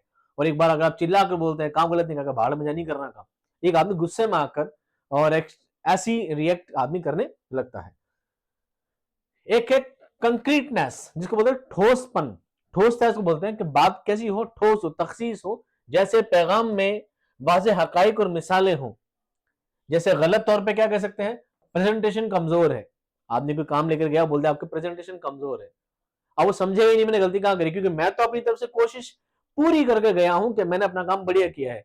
अब आप कह रहे हो गलती है, तो गलती कहां है? मुझे थोड़ी पता, मैं तो गलती मुझे पता होती तो मैं सुधार के आता। बनिस्बत इसके बात को ऐसे कही जाए कि प्रेजेंटेशन में स्लाइड नंबर 3 और 5 पर आदाद और शुमार शामिल करने की जरूरत है। वहां पर आपको नंबरिंग डालनी चाहिए थी, वहां पर आपको ये डालना चाहिए था कि सर कलर ठीक नहीं था, वो सर आप थोड़े खड़े थे तो लाइटिंग कम आ रही थी, वो सर आप हिंदी ज्यादा बोल रहे थे और इंग्लिश आप ज्यादा बोल रहे थे। इस तरह की बातें जो है आप ढंग से एक एक चीज को वर्बल बताएंगे तो इंशाल्लाह एक टीचर भी उन चीजों को सुधारने क्या करेगा, कोशिश करेगा। हालांकि टीचर सुधराए है, टीचर का काम आप लोगों को सुधारना है, ना कि आप टीचर को सुधारोगे। लेकिन होता है आप अपनी सहूलियत के लिए, आप अपने एग्जाम को पुख्ता करने के लिए, अपनी तैयारी को मजबूत बनाने के लिए आप कुछ डिमांड्स कर सकते हैं कि अगर टीचर के बस में वो चीज हुई तो उन चीजों पर जरूर ध्यान देगा, एक अच्छा टीचर हुआ तो। वरना अग्रेशन करना काम नहीं। लेकिन अगर अबे तबे से आप गाली गुप्तार से बात करेंगे, आवाज सही कर, थोड़ी है ना, अंग्रेजी ज्यादा बोलता है, यूं और वो, अगर आप तू तुकार से बदतमीजी से बात करेंगे तो फिर उम्मीद करता हूं टीचर क्या ही जवाब देगा उस बात का। एक है कंसिडरेशन, जिसका होता है ख्याल रखना, कंसिडर करना। पैगाम वसूल करने वाले की जरूरत, जज्बात और जहनी सतह को मद्देनजर रख दिया जाए तो ये क्या होगा, बेहतर होगा। जैसे तलबा को मुश्किल मजमून समझाते वक्त उस्ताद सादा जबान और रोजमर्रा मिसालों का इस्तेमाल करता है ताकि सब तलबा आसानी से बात को समझ जाए। इस बात का क्या करना चाहिए, एक अच्छे कम्युनिकेशन में, एक बेहतर कम्युनिकेशन में कंसिडरेशन बहुत ज्यादा जरूरी है। अगर आप ख्याल रखते हैं कि सामने वाले का लहजा क्या है, सामने वाले का स्टेटस क्या है, आप उसी तरह उसको पैगाम पहुंचाने की कोशिश करेंगे तो आप पैगाम पहुंचाने का जो मकसद है वो मुकम्मल हो पाएगा। नहीं तो आप उस मकसद में क्या रह जाएंगे, कमजोर रह जाएंगे। तो दोस्तों, उससे पहले मैंने आपको क्या बताया, मैं वापस शुरू में आता हूं और कुछ चीजें आपको वापस दोबारा रिपीट करने की कोशिश करता हूं कि हमने अब तक क्या सीखा है। मैंने आपको बताया संप्रेषण किसे कहते हैं, कम्युनिकेशन किसे कहते हैं, तरसील, इबलाग और मुवासलात तीनों एक ही चीज है। एक इंसान का अपने ख्यालात को, अपने जज्बात को, अपनी भावनाओं को, अपने विचारों को मुकाबला करना, यानी मुंतकिल करना, यानी ट्रांसफर करना, स्थानांतरण करना ही क्या कहलाता है, कम्युनिकेशन कहलाता है। इसके लिए कभी आले की जरूरत पड़ती है, कभी आले की जरूरत नहीं पड़ती है, दोनों तरह से हो जाता है, लेकिन आला हमेशा होगा। अगर मैं आपसे डायरेक्ट बात कर रहा हूं, दो इंसान आपस में बात कर रहे हैं, तो आप कहोगे सर आपस में बात करने के बीच में कोई टूल्स नहीं है, कोई मोबाइल नहीं है, चिट्ठी नहीं, कुछ भी नहीं है, तो भी दो इंसान के बोलने के बीच में फिर भी एक चीज बीच में है, वो है हवा। कि आपकी आवाज डायरेक्ट नहीं जा रही है, आपके निकली हुई ध्वनि को, उस आवाज को हवा के जरिए उसके यहां तक पहुंच रहा है। मीडियम फिर भी कुछ ना कुछ होगा जरूर, डायरेक्ट किसी के दिमाग में आप बात नहीं पहुंचा सकते हैं। फिर हमने देखी कुछ परिभाषाएं देखी, कुछ इस्तेलाहात देखी, Keith Lewis Allen, Harold Koontz and Heinz विंड्रिक रोजर्स वगैरह की तारीफें देखी। और उसके बाद हमारे सिद्धांत पर कि एक अच्छे संप्रेषण में, एक अच्छे कम्युनिकेशन के लिए क्या क्या सिद्धांत होना जरूरी है। वो साफ होना चाहिए, वाजे होना चाहिए, बिना गलती का होना चाहिए, और वजाहत होनी चाहिए, क्लैरिटी होनी चाहिए, संक्षिप्तकरण होना चाहिए। इस तरह के मैं टोटल का पढ़ी थी, 13 इसकी सिद्धांत पढ़े थे। लेकिन दोस्तों 13 सिद्धांत के बाद भी 3 लोग ऐसे थे अंग्रेज, जिनका नाम था Scott Cutlip, Allen Center and Glen Broom. इन लोगों ने कहा, इफेक्टिव पब्लिक रिलेशन किताब 1952 में लिखी, कि हमारी नजर में एक अच्छा कम्युनिकेशन वही है जिसमें 7 C's पाया जाए, जिसमें 7 C पाए जाए। वो 7 C clarity, conciseness, correctness, completeness, courtesy, correct, concreteness and consideration. ये सभी चीजों में हो तो ये क्या होना चाहिए, अच्छा संप्रेषण माना जाएगा। अब बात करते हैं दोस्तों संप्रेषण के प्रकार। मैंने पिछली बार भी लिखे थे 4-5 प्रकार, लेकिन इस बार हम संप्रेषण के प्रकार को थोड़ा अलग से ढंग से समझेंगे, थोड़ा अलग। संप्रेषण के प्रकार कितने हैं, संप्रेषण कितने तरह के होते हैं, 3 ये हैं, टोटल 10 होते हैं। वैसे 10 से भी ज्यादा होते हैं, मैं आपको अलग बताता हूं क्यों 10 क्यों होते हैं। पहले 3 रेड कलर के हैं, जिसको हम बोलेंगे इंट्रापर्सनल, इंटरपर्सनल और इंटर ग्रुप। फिर आते हैं 3 तरह के, 1 way communication, 2 way communication and mass communication. फिर आते हैं 2 जिसको बोलेंगे फॉर्मल कम्युनिकेशन और इनफॉर्मल कम्युनिकेशन। और फिर आते हैं 2 verbal communication and non verbal communication. और ये दोनों दोस्तों आपके सिलेबस में शामिल है, जिसको हम पढ़ेंगे आगे। लेकिन डायरेक्ट अगर मैं ये लिख दूंगा कि कम्युनिकेशन 2 तरह के होते हैं, वर्बल और नॉन वर्बल, चलो पढ़ लेते हैं, नहीं दोस्तों, तो चीज अधूरी रह जाएगी। अब आप ये भी सवाल पूछ सकते हैं, आपके जहन में ये बात भी आ सकती है कि सर ये सब एक साथ ही क्यों नहीं है, आपने डायरेक्ट क्यों नहीं कहा कंप्यूटर की संप्रेषण के 10 प्रकार हैं। 10 प्रकार नहीं है, लेकिन सब अलग अलग कैटेगरी वाइज है। क्यों है उसको भी समझाते हैं, अलग अलग क्या है, रीजन क्या है सबको अलग अलग लिखने का। अगर आपसे पूछे कि इंसान कितना तरह के होते हैं, एक इंसान कितना तरह के होते हैं, तो आप बताओगे इंसान 2 तरह के होते हैं, एक होता है नर, एक होता है मादा, एक स्त्रीलिंग, एक पुल्लिंग, है ना। एक फीमेल होता है, एक मेल होता है। अच्छा, सर ने बताया तो 2 होते हैं। लेकिन आप किसी और के पास जाओगे और किसी और से पूछोगे बताओ इंसान कितने तरह के होते हैं, तो इंसान बताता है ना, इंसान 2 तरह के होता है, एक होता है काला, एक होता है गोरा। एक होता है काला, एक होता है गोरा। एक अफ्रीकन टाइप के काले होते हैं, अंग्रेज गोरे होते हैं। सर ने तो कुछ और बताया था, सर ने तो बताया था इंसान में नर होता है, एक मादा होता है। ये भाई साहब गलत बता रहे हैं, या तो सर गलत बता रहे थे या फिर ये गलत बता रहे हैं। फिर आप तीसरे इंसान के पास जाओगे, पूछो इंसान कितने तरह के होते हैं। अब वो इंसान फिलोसोफर टाइप का होकर, इंसान दो तरह के होते हैं, एक होता है अच्छे इंसान, एक होता है बुरे इंसान। बताओ क्या इन सभी को मिक्स कर सकते हैं? बिल्कुल मिक्स करते दो। ये चीजें आपस में जाके कहीं ना कहीं मिक्स ही होंगी। एक इंसान को जब हम कैरेक्टर कैटेगरी वाइज जब छाटेंगे, तो एक इंसान अच्छा बुरा भी हो सकता है, एक इंसान मेल और फीमेल भी हो सकता है। इंसान कितने तरह के होते हैं कि साहब, एक लंबा होता है और एक थोड़ा ठिगना होता है, एक छोटा होता है, दो तरह के इंसान होते हैं। अब बीच में कॉमन चीजें बहुत सारी होती हैं। इसी तरह दोस्तों, जब जरूरत के मुताबिक कि किस किस जगह की कंप्रेशन यानी कम्युनिकेशन की कहां पर कैसी जरूरत पड़ रही है, उस जरूरत के एतबार से कम्युनिकेशन को अलग अलग भागों में डिवाइड किया गया है। अगर कम्युनिकेशन को हम लोगों के हिसाब से बांटा जाए तो कम्युनिकेशन तीन तरह के होते हैं। एक होता है दोस्तों इंट्रापर्सनल, इंटरपर्सनल और inter inter inter inter group communication. तीन तरह के होते हैं, जिसको हम हिंदी में पढ़ेंगे अंतर वैयक्तिक और अंतर समूह। आप ऐसे ही समझ जाएंगे। आप उर्दू में नाम याद रखिएगा तीनों के। एक होता है दोस्तों जाति तरसील, एक होता है बैनुल अफरादी तरसील, और तीसरा होता है बैनुल इज्तिमाई तरसील। क्या है तीनों चीजें? देखो, जाति तरसील कौन सी होती है? बातचीत करने का पहला तरीका कौन सा हो सकता है? ये हो सकता है कि जब फर्द खुद से खुद की बातचीत करता है, जैसे खुद कलामी, डायरी लिखना, खुद से मंसूबाबंदी, सोशल मीडिया वगैरह वगैरह। अगर एक इंसान खुद से ही बातचीत करता है, कई बार होता है ना, इंसान किसी चीज में, किसी विचार में मग्न होता है, किसी बात को लेकर सोच में, फिक्र में डूबा होता है, तो वो उसकी फिक्र जो चल रही है वो क्या है? वो कहलाएगी दोस्तों जाति तरसील। ये जाति, एक इंसान अपनी जात से अपने आप से खुद से ही बातें कर रहा है कि काश ऐसा होता, she she loves me, she loves me not, she loves me, she loves me not. ये खुद से बातचीत चल रही है। एक इंसान डायरी लिखता है कि आज मेरे साथ ऐसा ऐसा हुआ था, ऐसा हुआ था, मुझे फलाना मिला था, फलाना मिला था, ऐसा हुआ था, ऐसा। ये इंसान की खुद से खुद की बातचीत चल रही है। तो इंसान की बातों का असर भी खुद पर ही है, उसका लोगों से फर्क नहीं पड़ रहा है। यानी वो अपनी बातों का प्रभाव अपने आप पर ही डालना चाह रहा है। अच्छे खासे मूड में बैठा है और मान लो सैड सॉन्ग सुन लिया, फिर वो सोचते सोचते किसी गम में डूब गया। इससे लोगों का फर्क पड़ा? कुछ फर्क नहीं पड़ा। उसने अपनी बातों का, अपने विचारों का, अपनी भावनाओं का अपने ऊपर ही असर डाल दिया। तो ये कहलाएगा जाति तरसील, जिसका जाति फायदा, इंडिविजुअल, निजी फायदा।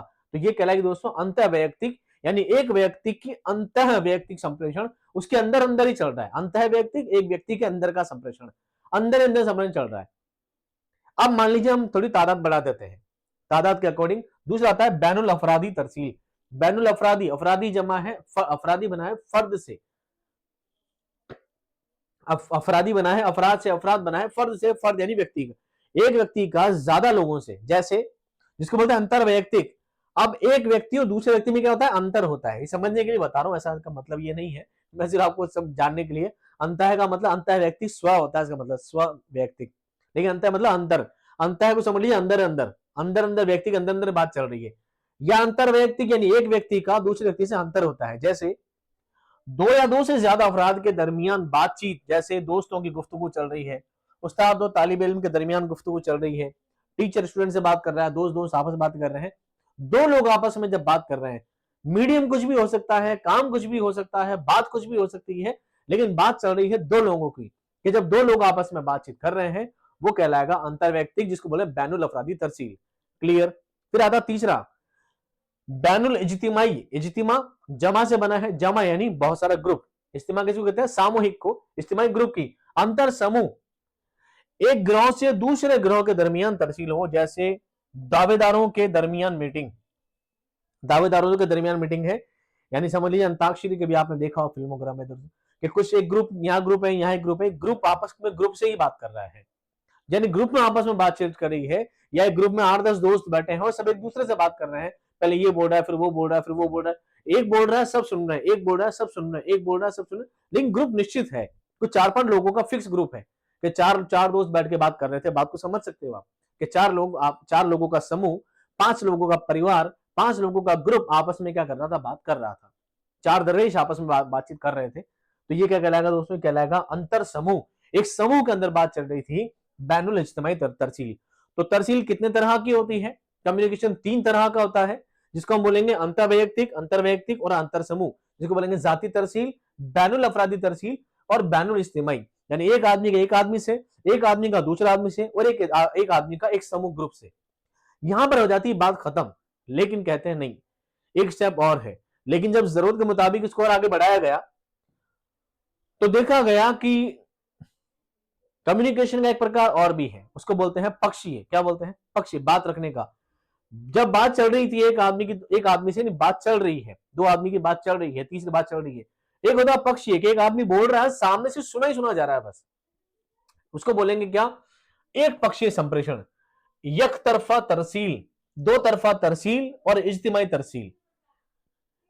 एक तरफा, दो तरफा और इज्तिमाई या अवामी तरसील, जिसको हम बोलते हैं one way communication, two way communication and mass communication, जिसको मास कम्युनिकेशन पढ़ते हैं लोग। एक पक्षीय, द्विपक्षीय, जन संप्रेषण। अब इन तीनों में क्या फर्क है? ये तीनों उससे थोड़े अलग हैं। जैसे एक तरफा तरसील क्या होती है? जहां पैगाम सिर्फ भेजा जाता है और जवाब नहीं मिलता, जैसे रेडियो, तकरीर और लेक्चर। यहां पर बात एक आदमी की चल रही है, एक रेडियो में तकरीर चल रही है, एक आदमी ने रेडियो पे अपना मैसेज डाल दिया है, लोगों ने सुन लिया है, लेकिन वापस जवाब की उम्मीद नहीं है। वन वे वाले में मैंने पीछे वाले से अंतर बताया है। पीछे में इसमें फर्क ये है, जाती तरसील में आदमी बात कर रहा है खुद से, तो खुद से खुद को जवाब भी मिल रहा है, क्योंकि एक इंसान खुद बात नहीं करता। इंसान के दिल में, इंसान अपने दिल और दिमाग दोनों के बीच में क्या होता है? पशुपेश में मुब्तला होता है। वो दिमाग से कुछ और सोचता है, अपने दिल से कुछ और सोचता है, और दोनों के बीच में बात चल रही होती है। नहीं, मुझे ऐसा करना चाहिए, दिमाग कहता नहीं ऐसा कर, दिल कहता ऐसा कर।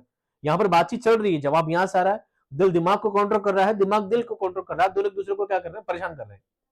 वहीं बैनुल अफरादी में भी होता है कि एक शख्स, टीचर बच्चे से बात कर रहा है, बच्चा टीचर से बात कर रहा है। ग्रुप वाले में भी ये होता है कि चार दोस्तों ग्रुप है, चारों दोस्तों बारी बारी बोल रहे हैं, बाकी तीन जवाब भी दे रहे हैं। यहां पर मामला थोड़ा सा अलग है दोस्तों। यहां पर एक इंसान, एक तरफा, एक पक्षीय बात रखी जा रही है।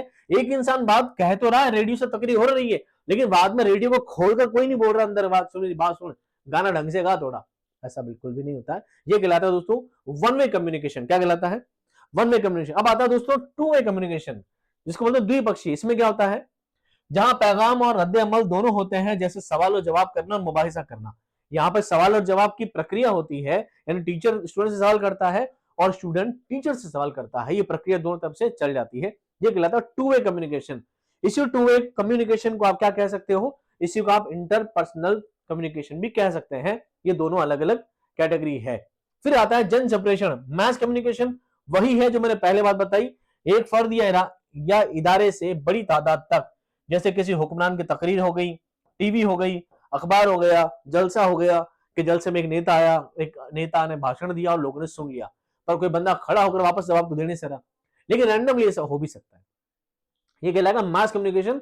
जन संप्रेषण, पूरी जनता के साथ जो करा गया, पूरी जनता तक बात पहुंचाई गई, वह कहलाएगा जन संप्रेषण। क्या कहलाएगा? जन संप्रेषण। अब ये हो गया दूसरा तरीका। अब आता हूं तीसरे तरीके पर। हम लोग कहते हैं साहब संप्रेषण कितने तरह के होते हैं, तो मैं कहता हूं दो तरह के संप्रेषण होते हैं। दो तरह के, एक होता है औपचारिक, एक होता है अनौपचारिक, जिसको हम बोलेंगे फॉर्मल कम्युनिकेशन, इनफॉर्मल कम्युनिकेशन।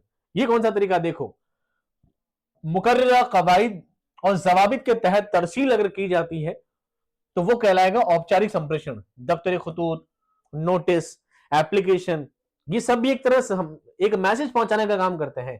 किसी के अगर नोटिस गया तो डायरेक्ट नोटिस नहीं जाता, नोटिस पर सेंटर का नाम आता है, या आपने किसी एप्लीकेशन दी है, कोई दफ्तर या प्रार्थना पत्र लिखा है, सेवा में श्रीमान फला फला अधिकारी ऐसा ऐसा, लास्ट में लिखेंगे भव दिए, है ना, सिंसियरली, बीच में नाम होगा, निवेदन है, प्रार्थना करता हूं, गुजारिश है, मौतबाना गुजारिश।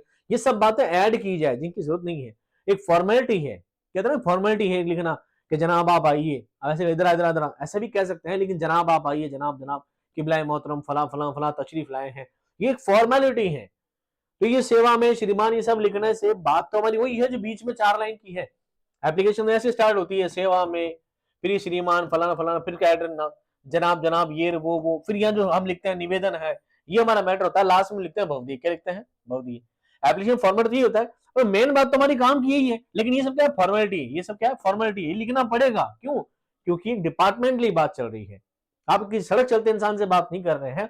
जब बात डिपार्टमेंटली हो, जब बातों में फॉर्मेलिटी को ऐड किया जाए, तो कहलाएगी फॉर्मल कम्युनिकेशन, यानी कि औपचारिक संप्रेषण, जिसे हम क्या कहेंगे? रस्मी तरसील। एक रस्म बना दी गई है कि भाई सेवा में लिखना जरूरी है, एक रस्म बना दी गई है भवदीय लिखना जरूरी है, है ना। सेवा में लिखना जरूरी है, टू लिखना जरूरी है, श्रीमान लिखना जरूरी है, रस्म बना दी गई है, वही कहलाती है रस्मी तरसील। यानी कि दफ्तरी खतूत जो है, दफ्तरी लेटर जो है और नोटिस वगैरह ये सब कहलाएंगे।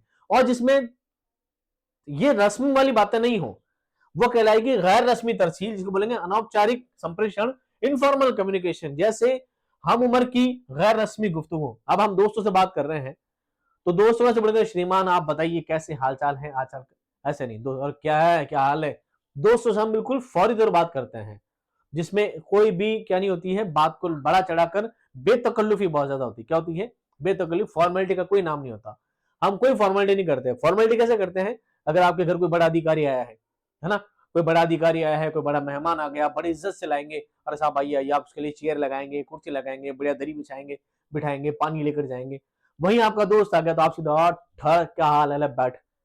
वो अगर आप कहीं चाय के होटल में बैठे हैं, थड़ी बैठे हैं, डब्बा लेकर बैठे हैं, बैठ यार, नीचे बैठा, नीचे बैठा। दोस्त में क्या है, वहां फॉर्मेलिटी की जरूरत कुछ भी नहीं होती, वो कहलाता है इनफॉर्मल कम्युनिकेशन। लेकिन अब आती है दोस्तों सबसे आखिरी बात जो आपके सिलेबस में शामिल है।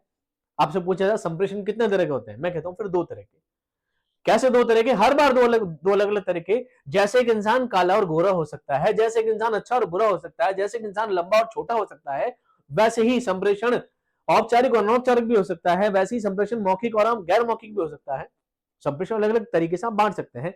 हमें पढ़ना है जो कौन सा है, संप्रेषण 2 तरह के होते हैं, जबानी तरसील और गैर जबानी तरसील। इसको आप कह सकते हैं शाब्दिक। क्या कह सकते हैं? शाब्दिक। मैं लिखा नहीं है पर आप इसी को समझिए। शाब्दिक संप्रेषण और गैर शाब्दिक संप्रेषण। क्यों? इसको हम बोलेंगे वर्बल कम्युनिकेशन और नॉन वर्बल कम्युनिकेशन। क्या रीजन है दोस्तों इसका? जबानी तरसील वो होती है जिसमें तकरीर हो, गुफ्तगू हो, लेक्चर हो, मुंह से कोई बात की जा रही है, शब्दों का चुनाव किया जा रहा है, चाहे वो बोलकर हो या लिखकर। अगर मैं आपसे बोल रहा हूं, इस वक्त मैं आपसे बातचीत कर रहा हूं, इस वक्त मैं क्लास ले रहा हूं, तो ये कौन सी कम्युनिकेशन है दोस्तों? ये है वर्बल कम्युनिकेशन, क्योंकि मैं बोल बोल कर सब आप बता रहा हूं। आप इस चीज को लिख भी सकते हो और लिखी हुई बात को आप बोल भी सकते हो। ये जो लिखा है मैं इसको बोल पा रहा हूं, क्या है ये? मौखिक संप्रेषण। लिखा है, मैंने पढ़ लिया है और मैंने मौखिक संप्रेषण बोला है, तो आप उसको लिख भी सकते हो। तो लिखी चीज को पढ़ा जा सके, पढ़ी चीज को लिखा जा सके, वो कहलाएगा दोस्तों वर्बल कम्युनिकेशन। लेकिन दोस्तों एक होता है गैर मौखिक संप्रेषण, जिसको इशारों से, चेहरे के तासुरात से, हरकत के जरिए तरसील जो की जाती है, वो कहलाता है गैर मौखिक संप्रेषण। यानी हम इशारों से भी बात कर सकते हैं। अब इसका क्या मतलब है? इसका क्या मतलब है? मतलब है हम बोलते हैं मतलब नहीं। क्या है? नहीं। आप इसको देखकर समझ सकते हो नहीं, लेकिन नहीं को आप रिएक्ट कैसे थोड़ी बोलोगे आप। इसका मतलब ये बहुत हाँ नहीं भी हो सकता ना, बातों का तो बहुत मतलब हो सकते हैं। चेहरे के एक्सप्रेशन से पता लग जाता है, चेहरे के भाव से पता लग जाता है टीचर गुस्सा है या खुश है। तो ऐसी बहुत सारी बातें होती है जो शब्दों का जहां पर इस्तेमाल नहीं होता है, वो गैर जबानी तरसील कहलाती है। तो ये दोस्तों सारे क्या है दोस्तों? तरसील के संप्रेषण के भाग है। अब आता है दोस्तों संप्रेषण के तत्व। हम जिस टॉपिक पे बात कर रहे हैं उस टॉपिक का जो सबसे मुख्य जो काम है, आज हम जिस कंप्रेशन के बारे में बात कर रहे हैं, ये सारे जब संप्रेषण होंगे ना सारे, इन सभी में इन 10 के 10 संप्रेषण के प्रकार हैं सब। कि संप्रेषण कैसा हो सकता है दोस्तों? वो इंटर पर्सनल भी हो सकता है, इंट्रा पर्सनल भी हो सकता है, इंटर ग्रुप भी हो सकता है, वो वन वे भी हो सकता है, टू वे भी हो सकता है, मैस कम्युनिकेशन भी हो सकता है, वो फॉर्मल इनफॉर्मल भी हो सकता है और वो वर्बल नॉन वर्बल भी हो सकता है। लेकिन कम्युनिकेशन कोई सा भी हो, उस कम्युनिकेशन में ये 4 तत्व होने बहुत ज्यादा जरूरी हैं। इन 4 के बिना कम्युनिकेशन हो ही नहीं सकता। ये 4 कम्युनिकेशन में अगर 4 जूस हैं तो ही क्या है? कम्युनिकेशन है। अदरवाइज इसमें से एक भी कम है मतलब कम्युनिकेशन नहीं है। नहीं है, किसी हाल में नहीं है। मैं आपको सब तरह से साबित करके दिखाऊंगा। ये कम्युनिकेशन के 4 पार्ट्स हैं, 4 हिस्से हैं, 4 अनासिर हैं, 4 उनसर हैं, 4 तत्व हैं। एक कम्युनिकेशन में क्या जरूरी है? एक सेंडर होगा, एक मैसेज होगा, एक चैनल होगा और एक रिसीवर होगा। अब आपको 2 लोग और बताएंगे, लोग कहेंगे फीडबैक भी होगा, प्रतिपुष्टि भी होगा। लेकिन दोस्तों वो आगे हर चीज में प्रतिपुष्टि होना जरूरी नहीं है, हर चीज में रिएक्ट करना जरूरी नहीं है। बहुत जगह इंसान को चुप भी बैठ जाना चाहिए, हर बात पे रिएक्ट करना अच्छी बात भी नहीं है। बुनियादी तत्व 4 ही है। बुनियादी तत्व कितने हैं? 4 है। वो अलग बात है, साइकिल चलता रहता है, ये साइकिल आगे से चलता रहता है। मैं अगले इमेज में बताऊंगा आपको। एक कम्युनिकेशन के लिए पहला इंसान होता है सेंडर। सेंडर यानी मैसेज भेजने वाला। इस वक्त मैं सेंडर हूं, इस वक्त मैं क्या हूं, सेंडर हूं, यानी मैंने एक मैसेज भेजा, मुझे कोई बात बतानी थी, मैंने बात कह दी, तो मैं क्या कहलाया, सेंडर। दूसरी चीज होती है मैसेज, जो बात मैंने कही है, चाहे मैंने बोलकर कही है, चाहे मैंने लिखकर भेजी है, चाहे मैंने लेटर के जरिए भेजी है, चाहे रेडियो से भेजी, चाहे टीवी से भेजी, मैंने जो भी बात भेजी है वो बात ही क्या कहलाएगी, मैसेज। जो भी संदेश हो क्या कहलाएगा, मैसेज। तीसरी चीज है चैनल। ये टीवी चैनल दोस्तों, चैनल का मतलब होता है माध्यम, चैनल यानी माध्यम। यहां पर हिंदी में लिखो, समझो इसको। एक होता है संदेश,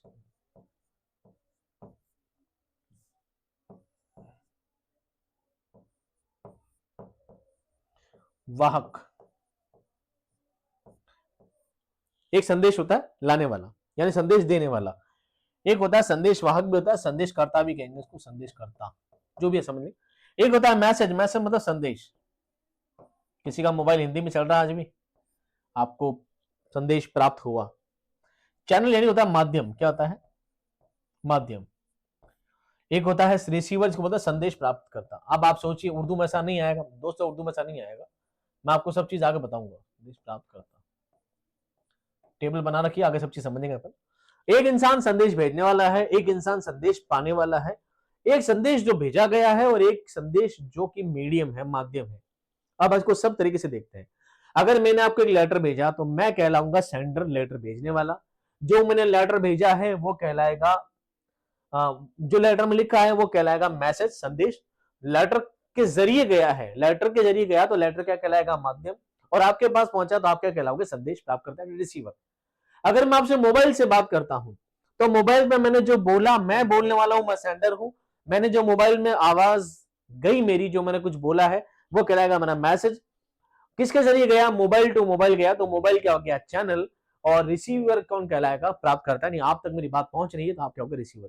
अब इस चीज को हर पैराम आप ढाल सकते हैं, चाहे टीवी के जरिए, रेडियो के जरिए, सभी के जरिए। रेडियो पे एक आदमी ने बोला तो वो आदमी जो बोल रहा है वो कहलाएगा सेंडर, जो बात उसने बोली वो कहलाएगा संदेश, जो रेडियो में आवाज आ रही है। माध्यम क्या है, वो रेडियो है। रिसीवर कौन है, हम है, जो घर बैठ के रेडियो सुन रहे हैं। सभी प्रश्न में डाल सकते हैं। एक कम्युनिकेशन के कितने हिस्से हैं दोस्तों, 4 हिस्से हैं, 4 अंसर हैं, 4 तत्व हैं।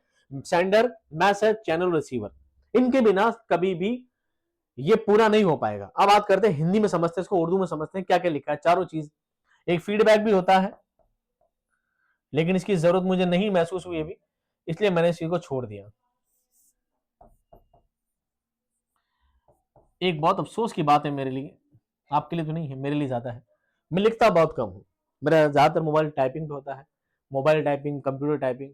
मेरा लिखने का काम बिल्कुल भी नहीं पड़ता, मैं बरसों बरस से कुछ भी लिखता। मैं टीचर हूँ लेकिन लिखना काम नहीं पड़ता, बहुत कम बात होती है। तो इसलिए राइटिंग का अजीब लगता है, फिर ये मार्कर लिखना, पेन से फिर भी लिखने में आया था, इसमें अजीब से लगता है लिखना मुझे। 4 लोग होते हैं, sender, message, channel, receiver. Sender को कहते हैं संदेश वाहक, मैसेज कहते हैं संदेश, चैनल कहते हैं संप्रेषण का माध्यम, जो कि माध्यम होता है, मीडियम। रिसीवर कहते हैं संदेश प्राप्तकर्ता को। उर्दू में क्या कहेंगे, नाम याद रखने हैं। सेंडर बोलते हैं मुरासिला निगार को, मैसेज को बोलते हैं पैगाम, चैनल को बोलते हैं जरिया या चैनल बोल लीजिए, और रिसीवर को बोलते हैं वसूल कुनिंदा। अगर आपने किसी ने चंदा रसीद कभी कटवाई है किसी मस्जिद मदरसे की, तो जब वो साइन करता है तो वहां लिखा होता है दस्तखत वसूल कुनिंदा, पैसे प्राप्त करने वाला। तो प्राप्त करने वाला बोलते हैं वसूल कुनिंदा, क्या बोलते हैं, वसूल कुनिंदा। संदेश वाहक, पैगाम भेजने वाला फर्द या पैगाम भेजने वाला जरिया, कुछ भी मान लीजिए। संदेश मालूमात या मवाद या मुंतकिल की जा रही हो, जो बात पहुंचाई जा रही हो, वो क्या है, संदेश है। फिर वो टेक्स्ट के माध्यम से हो सकता है, वो लिखित लेटर के माध्यम से हो सकता है, वो आवाज के माध्यम से हो सकता है, वो कुछ भी बात हो, जो बात लिखी जा रही है वो बात कहलाएगी संदेश। वो वसीला जिससे पैगाम पहुंचता है, जैसे रेडियो, अखबार, इंटरनेट वगैरह, सभी चीजें जो बीच में है, सब क्या है, चैनल है, माध्यम है। और पैगाम वसूल करने वाला फर्द या वो गिरोह क्या कहलाएगा, वो कहलाएगा रिसीवर। फिर वो एक इंसान है तो भी, और पूरी मजमा, पूरी आवाम बैठी है तो भी कहलाएगा, वो रिसीवर ही कहलाएंगे। अब आते हैं दोस्तों अगले स्टेप पर। ये मैंने इमेज बनाई है क्योंकि इस चीज को और भी, मैं जब 4 तत्वों की बात कर रहा हूं, 4 से ज्यादा भी आ सकते हैं, इसलिए मैंने सभी चीजों को शामिल करने की कोशिश की है। एक तत्व है दोस्तों सेंडर, दूसरा है रिसीवर, दूसरा नहीं, एक है सेंडर, दूसरा है मैसेज, तीसरा है मीडियम, और चौथा है रिसीवर। यही है, आप यही पढ़ते आए हो, यही मैं आपको समझाता आया हूं यही समझाता है दोस्तों कि एक सेंटर होगा, एक आदमी होगा जो अपनी बात होगी निकालेगा, किसी मीडियम से किसी चीज के जरिए रिसीवर तक पहुंचाएगा। लेकिन आगे क्या होता है, आगे पीछे की बात तो सुनो, कि मैंने जो बात कही है वो बात फॉर्मुलेट्स हो सकती है, इनकोड हो सकती है, या ट्रांसमिट्स हो सकती है। कि मैंने जो बात आपको कही है वो बात किस में हो सकती है, एनकोड भी हो सकती है, इनकोड भी हो सकती है। आप उसको डिकोड, अगर आप, मैंने कोई बात कही है, अगर मैंने बात फॉर्मुलेट करी है तो आप उस बात को ट्रांसमिट करोगे।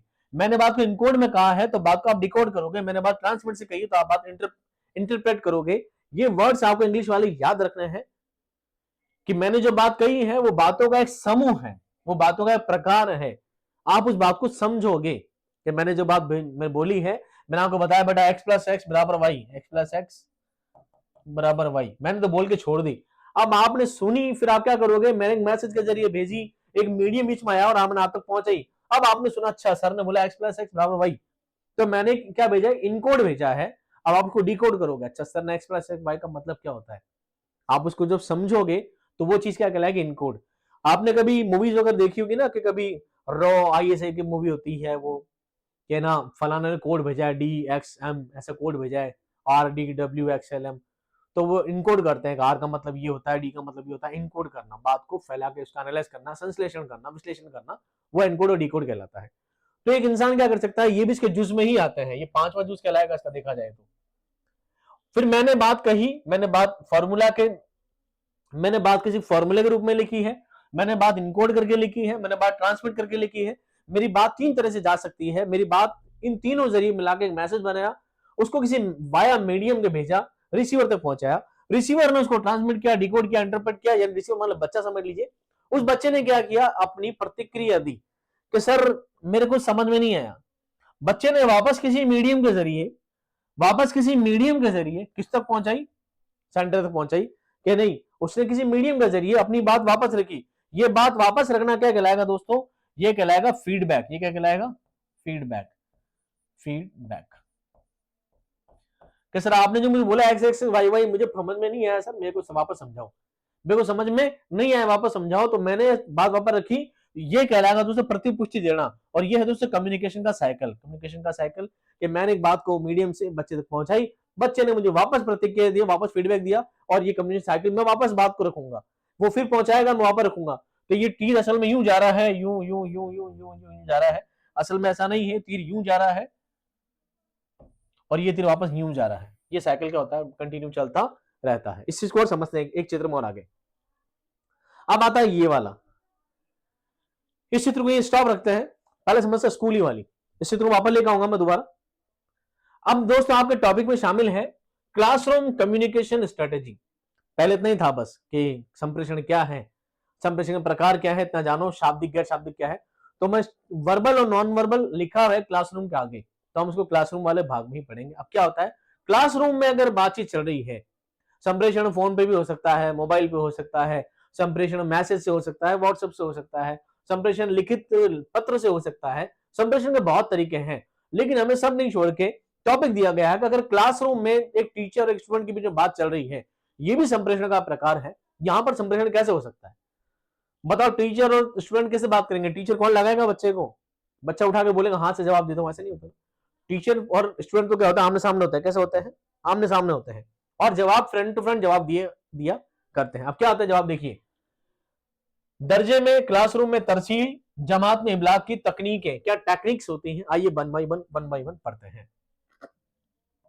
तालीम और तदरीस के अमल में इबलाग यानी कम्युनिकेशन को मरकजी हैसियत हासिल है। मरकजी कहते हैं केंद्रीय,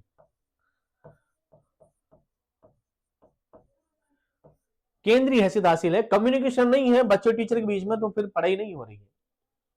तदरीस सिर्फ मालूमात की मंतकली का नाम नहीं है, बल्कि एक बाहमी तामुलाती अमल है, जिसमें उस्ताद और तालिब इल्म एक दूसरे के साथ मुसलसल राब्ते में रहते हैं।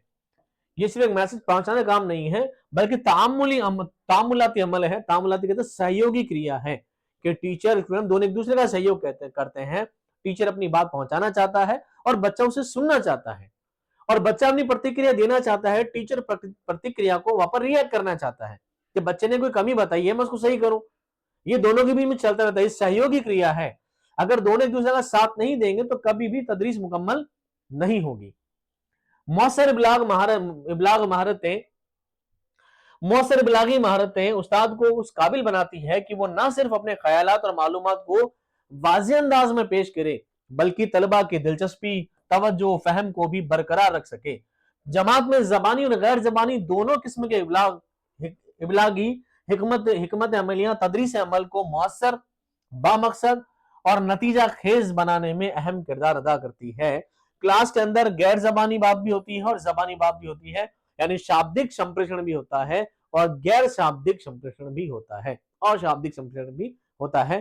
टीचर बोल के बताता है, इशारों से बताता है, हाव भाव से बताता है, मारपीट के बताता है।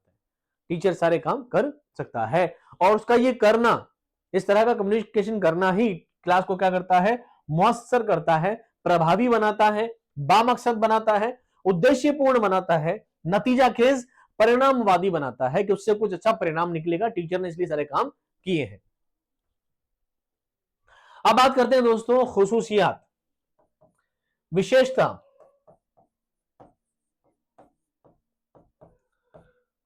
आई होप आपको हिंदी समझ में आ जाएगी, उम्मीद करता हूं ऐसे, है ना, इसलिए हिंदी लिख लिख के बता रहा हूं। तदरीस एक समाजी तामुल है जिसमें उस्ताद और तलबा के दरमियान मुतकाबिल गुफ्तगू होती है। मुतकाबिल यानी कि तकाबुल में एक दूसरे की प्रतियोगात्मक क्या बातचीत चलती रहती है। टीचर बच्चों का जवाब देता है, बच्चे टीचर का जवाब देते हैं और ये प्रतिक्रिया कंटिन्यू चलती रहती है। तलबा की उम्र, जबान और जहनी सतह को मद्देनजर रखते हुए तालीम दी जाती है। बच्चों का लेवल देखा जाता है, उम्र देखी जाती है, उनकी जहनी सतह, उनका मानसिक स्तर देखा जाता है कि बच्चे की मेंटालिटी कहां तक है, बच्चे का मेंटल लेवल कहां तक पहुंचा है, बच्चे का मानसिक स्तर कितना है। टीचर भी वैसी ही बातें करता है। अब आप सोचिए, जिस तरह से मैं इस क्लास को ले रहा हूँ, फर्स्ट ग्रेड के टीचर को, मैं जब 10th के बच्चों को पढ़ाता हूँ तो मैं ऐसे नहीं करता हूँ।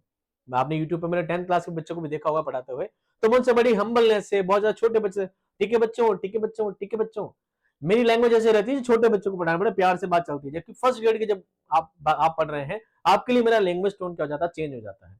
तो ये डिपेंड करता है कि हम किस क्लास को, बच्चे का स्तर, स्टूडेंट का लेवल देख के ही उनसे बात कर सकते हैं। टीचर को ध्यान रखना चाहिए।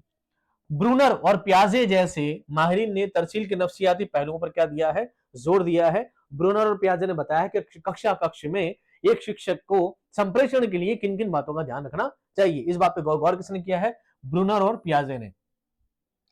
आशुबेल के मुताबिक कामयाब तालीम सिर्फ पैगाम रसानी नहीं है, बल्कि मौसर तरसील पर मुश्तमिल होने चाहिए। सिर्फ पैगाम पहुंचाना, टीचर ने मैसेज पहुंचा दिया, यही एक कामयाब तरसील नहीं है, बल्कि एक मौसर तरसील, एक प्रभावी बातचीत करना, प्रभावी संप्रेषण क्या करता है, बच्चों के शिक्षण को महत्वपूर्ण बना सकता है, असरदार बना सकता है। तरसीली महारतों का इस्तेमाल और फवाइद। अगर तरसीली महारतें, संप्रेषण के जो सिद्धांत हैं, उनकी जो खूबियां हैं, उसको इस्तेमाल किया जाएंगे, एक शिक्षण में शामिल किया जाएगा, तो उससे क्या फायदा मिलेगा। फायदा देखो, मौसर तदरीसी इबलाग के जरिए तलबा के ख्यालात, आदात और रवैयों में मुस्बत तब्दीली पैदा की जा सकती है, जो उनकी शख्सियत साजी और अखलाकी तरबियत में मददगार साबित होती है। अगर टीचर अच्छे तरीके से बच्चों से बात करता है, टीचर का खुद का नेचर हम्बल है, तो बच्चे भी उन चीजों से अच्छी बातें क्या करते हैं, सीखते हैं। इबलाग के मौसर इस्तेमाल से तदरीसी अहदाफ, अहदाफ जमा है दोस्तों हदफ की, किसकी जमा है, हदफ की। हदफ का मतलब होता है एम, हिंदी में बोलते हैं लक्ष्य, क्या बोलते हैं, लक्ष्य। इबलाग के मौसर इस्तेमाल से तदरीसी अहदाफ यानी तदरीस के जो लक्ष्य हैं, वाज़ेह अंदाज में तलबा मुंतकिल होते हैं, जिसके नतीजे में तालीमी मकासद बर वक्त और कामयाबी के साथ हासिल किए जा सकते हैं। जो तालीम के जो उद्देश्य है, उनको तभी पूरा किया जा सकता है जब उससे अच्छी तरह से तदरीस हो रही हो। उस्ताद जब मुनज़्ज़म और वाज़ेह अंदाज में नई मालूमात पेश करता है, तो तलबा ना सिर्फ उन्हें समझाते हैं, बल्कि उन्हें अमली जिंदगी में भी इस्तेमाल करने के काबिल हो जाते हैं। मौसर इबलाग तलबा की शमूलियत, दिलचस्पी और तवज्जो में इजाफा करता है, जिससे क्लासरूम का माहौल मुतहर्रिक, बाहमी और तामीरी बन जाता है। अगर बच्चा पूरा कोऑपरेट करता है, तो टीचर भी अच्छी तरीके से पढ़ा पाता है। इबलागी महारतों के दुरुस्त इस्तेमाल से तदरीसी अमल में वजाहत, तरबियत और असर पैदा होता है, जो मजमूई तौर पर तदरीस के मयार को क्या करता है, बेहतर बनाता है।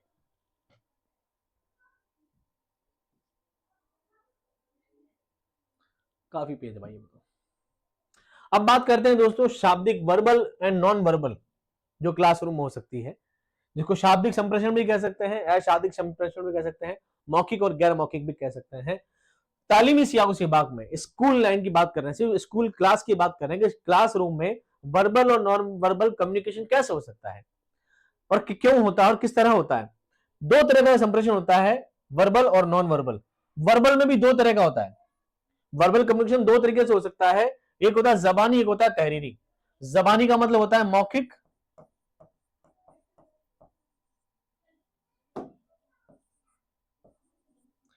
और तहरीरी मतलब होता है लिखित। क्या होता है? लिखित। जबानी जैसे गुफ्तगू हो गया, लेक्चर हो गया, कहानी हो गया, टीचर ने जो बोल बोलकर बात की, वो सारा वर्बल कम्युनिकेशन होगा। और वर्बल में भी कौन सा होगा? जबानी कम्युनिकेशन होगा, जबानी तरसील होगा। और कई बार टीचर क्या करता है? तहरीरी करता है, जैसे खत, नोटिस, किताबें वगैरह।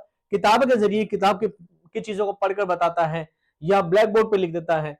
वो सब चीजें जो लिखित में दी जा रही हैं वो कहलाती है तहरीरी। तहरीर लिखना, लेखन से संबंधित है तहरीर, जबानी नहीं बोलना। तो वर्बल जिसमें शब्दों का प्रयोग हो रहा है, अब वो शब्दों का प्रयोग भले ही मुंह से बोलकर हो रहा है या लिख कर हो रहा है, लेकिन शब्द जहां इस्तेमाल होते हैं वो कहलाएगा वर्बल कम्युनिकेशन। अब आते हैं नॉन वर्बल। नॉन वर्बल में शब्दों का इस्तेमाल नहीं होता। जैसे तीन तरह के होते हैं, एक, दो और ये तीन। नॉन वर्बल तीन तरह के होते हैं। एक होता है आवाज के इशारे, एक होता है जिस्मानी हरकत, एक होता है छूने के जरिए, जिसको आप बोल सकते हैं आवाज के इशारे को बोल सकते हैं, छूने को बोल सकते हैं स्पर्श, क्या बोल सकते हैं? स्पर्शीय। जिस्मानी हरकत को आप बोल सकते हैं प्रभाव या एक्सप्रेशंस। एक्सप्रेशन ही कहते हैं, हिंदी में क्या कह सकते हैं इसको? हरकत, एक्सप्रेशन, लाइक ऑल ओवर। अगर आवाज के इशारे से टीचर बात करता है तो हूं, हाँ, इस तरह की बातें करता है। जब टीचर कोई बच्चा बोलता है ना कि टीचर ने मान लो कोई बच्चे से उत्तर पूछ लिया 4-5 लाइन का, कि चलो इसका जवाब दो, बच्चा खड़ा होता है, सर वो ऐसा, सर ऐसा, टीचर बोलता हम्म हम्म हम्म। ते क्या है? उनका मतलब ठीक है, इससे आगे बढ़ो, इससे आगे बढ़ो, इससे आगे बढ़ो, जस्ट गो अहेड। तो क्या है? टीचर का हूं का मतलब जब हूं हाँ की टीचर आवाज निकालता है तो ये आवाज के इशारे हैं, लेकिन शब्दों का प्रयोग नहीं हुआ है। दूसरा हो सकता है दोस्तों जिस्मानी हरकत, जैसे चेहरे के तासुरात। जैसे मान लीजिए क्लास बहुत ज्यादा बदतमीजी कर रही है, क्लास शोर कर रही है, पीछे जाके खड़ा हो जाए, गुस्से में आंख भी करके देख ले किसी बच्चे की तरफ, बच्चे चुपचाप बैठ जाते हैं कि भाई सर ने मुंडा बना लिया ऐसा, अब दो चार पढ़ने वाली है। तो चेहरे के एक्सप्रेशन से पता लग जाता है कि बात अच्छी चल रही है, टीचर मुस्कुरा रहा है मतलब टीचर अच्छे मूड में है, और टीचर के चेहरे पे थोड़ा शिकन देख ली है पेशानी पर, मतलब टीचर को क्या है? गुस्सा है। तो इस बात से पता लग जाता है, ये बात बोलने की जरूरत नहीं है, लफ्जों की जरूरत नहीं है उसको अपने भाव बताने के लिए।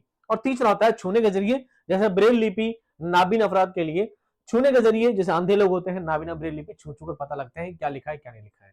शब्द वहां पर भी नहीं होते हैं, कुछ हिडन टाइप्स होते हैं, 6-6 फिगर के, 6-6 डॉट डॉट होते हैं।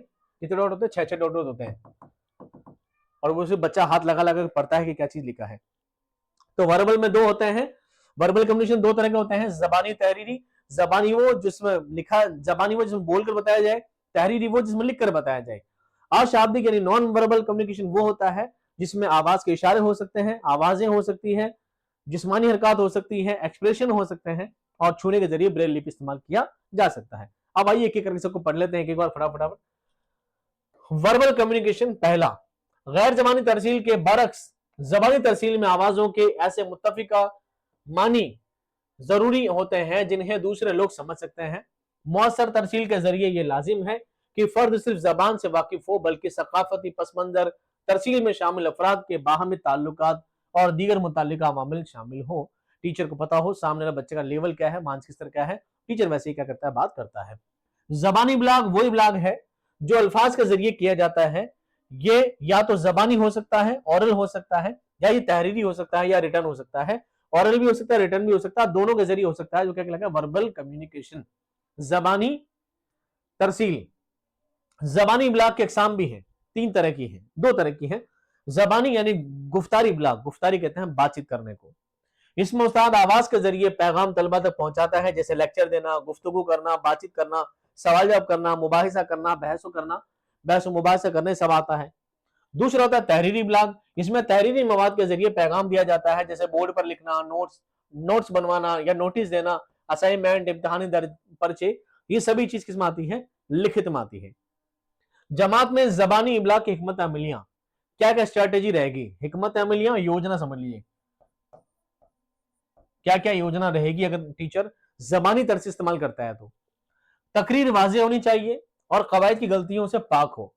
टीचर खुद साफ बोलने की कोशिश करे ताकि बच्चे का उच्चारण, बच्चे का प्रोनाउंसिएशन, बच्चे का खुद का तलफ्फुज क्या हो, साफ हो। टीचर खुद खुदा को खुदा ही पढ़ेगा तो बच्चा भी खुदा ही पढ़ेगा, बच्चा खुदा कभी नहीं बोल पाएगा। तकरीर में असर हो, मकसदियत और कुव्वत होनी चाहिए। जो टीचर बोले बड़े प्रभावी ढंग से बोले ताकि बच्चे को आसानी से समझ में आ जाए। तलफ्फुज साफ हो और दुरुस्त होना चाहिए, जो मैं आपको बता रहा हूं।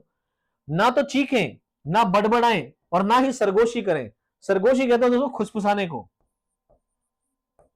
खुसफुसाना, खुसफुसाना, सरगोशी।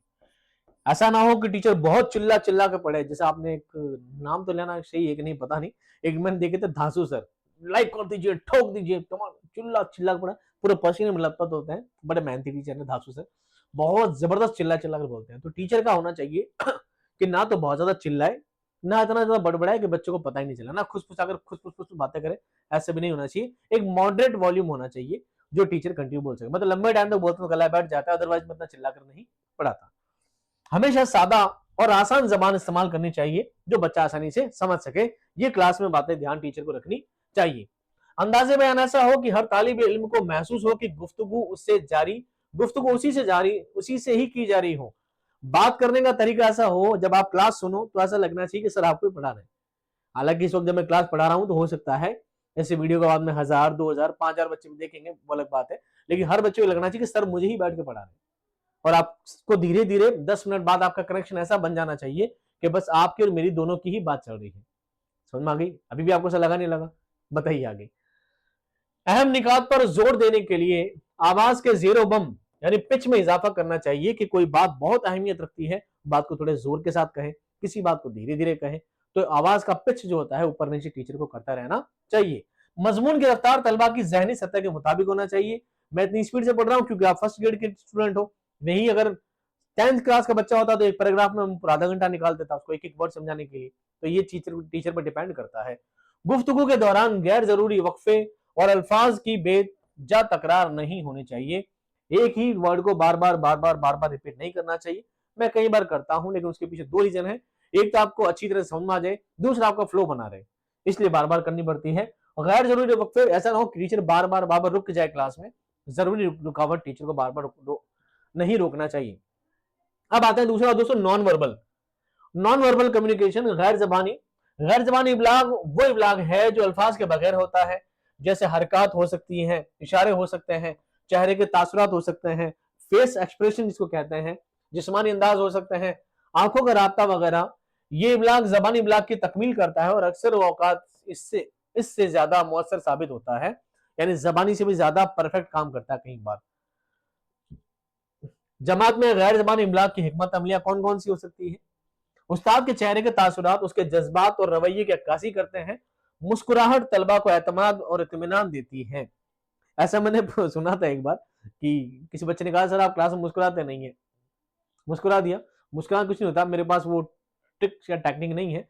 मुझे लगता है जब क्लास में हम पढ़ रहे हैं तो सिंसियरिटी के साथ ही पढ़े। कंटिन्यू जा पूरी क्लास में मुस्कुराते रहना, कोई बात आती है तो मुस्कान आ जाती है अलग बात है, मुस्कुराहट आ जाती है अलग बात है, लेकिन जा बजा पूरी क्लास में मुस्कुराते रहना कंटिन्यू मुझसे नहीं होता। लेकिन एक बहुत प्यारे टीचर है, उनको वीडियो शायद मैंने भी कभी देखे होंगे, किसी बच्चे ने रील वगैरह भेजी थी, अक्सर फीड में आ जाते हैं। क्या नाम है उनका, धीर सिंह धाबाई सर। वो जब भी पढ़ाते हैं उनके चेहरे पे मुस्कान हमेशा रहती है, पूरी क्लास में मुस्कुराते रहते हैं और एक बहुत अच्छा इफेक्ट देते हैं, बच्चों को अच्छा लगता होगा। मेरे से नहीं होता, सॉरी उसके लिए। तलबा से आंखों का राब्ता उन्हें यह एहसास दिलाता है कि उस्ताद उन पर तवज्जो दे रहा है, जिससे उनकी दिलचस्पी बढ़ रही है।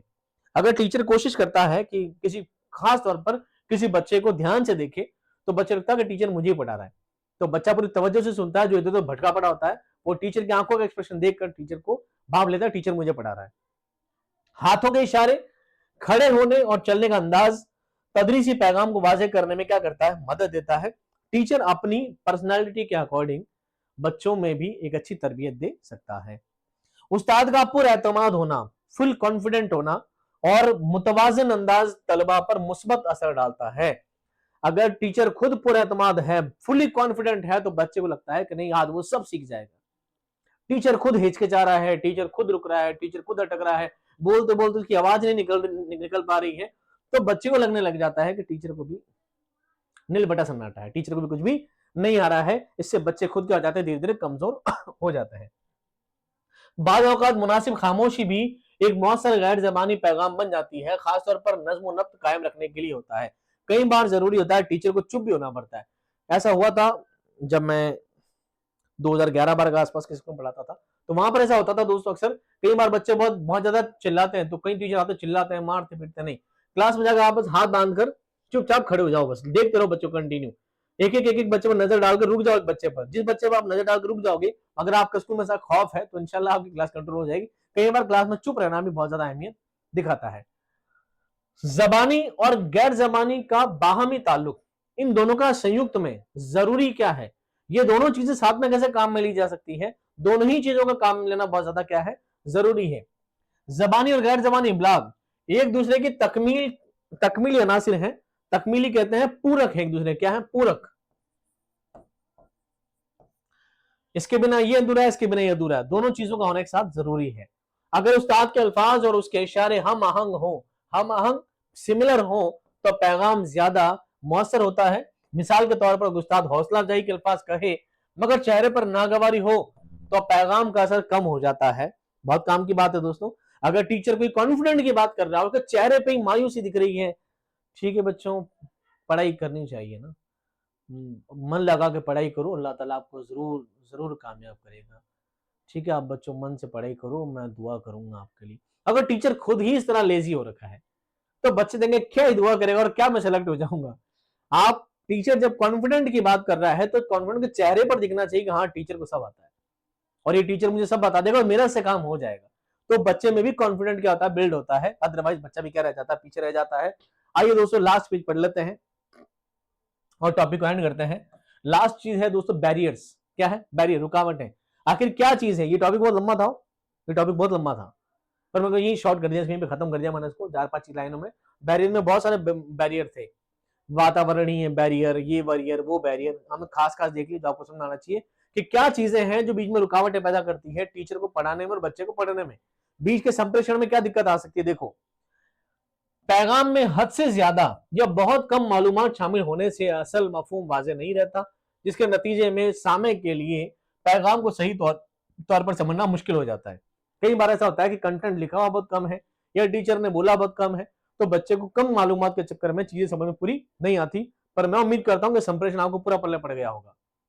हालांकि संप्रेषण और भी होता है दोस्तों, मैं फिर बता रहा हूं आपको, और संप्रेषण की और भी चीजें हैं, एक रेखीय, क्षारीय और शाखीय के संप्रेषण का आपने प्रकार देखे होंगे कहीं पे कि एक टीचर से बात करता है, ये रेखीय होता है, एक ग्रुप में होता है कि शाखीय होता है।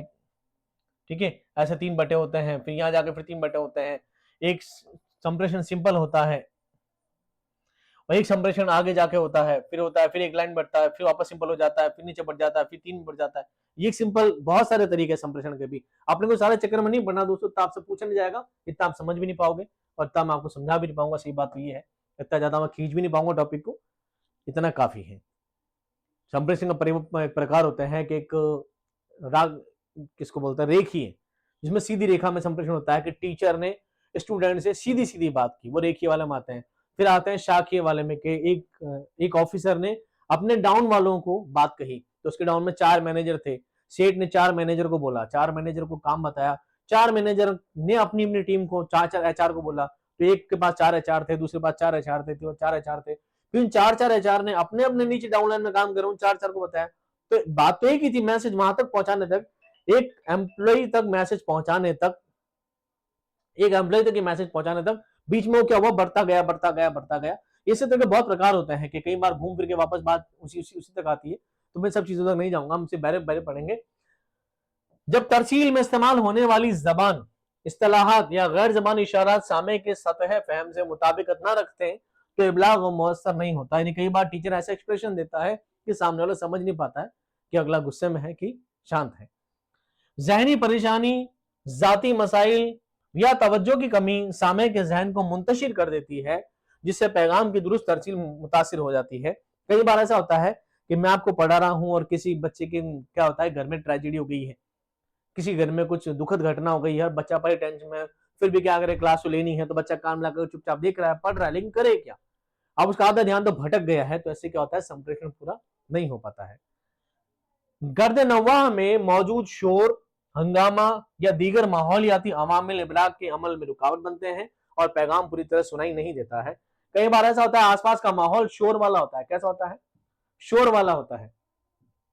जैसे मैंने बीच में क्लास बताया था कि मान लीजिए क्लास बस स्टैंड के पास है, अब टीचर बहुत चिल्ला चिल्ला के बता रहा है और वहां तो बस की आवाज रुकनी है।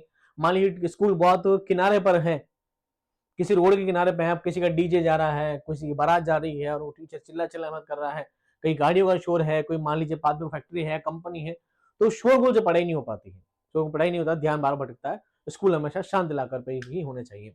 अब दोस्तों आपको जो इमेज बताई मैं स्टार्टिंग क्लास की यहीं से की थी और मैं इसी इमेज पे जाकर वापस खत्म कर रहा हूं। ये भी टू वे कम्युनिकेशन है। ये क्या है?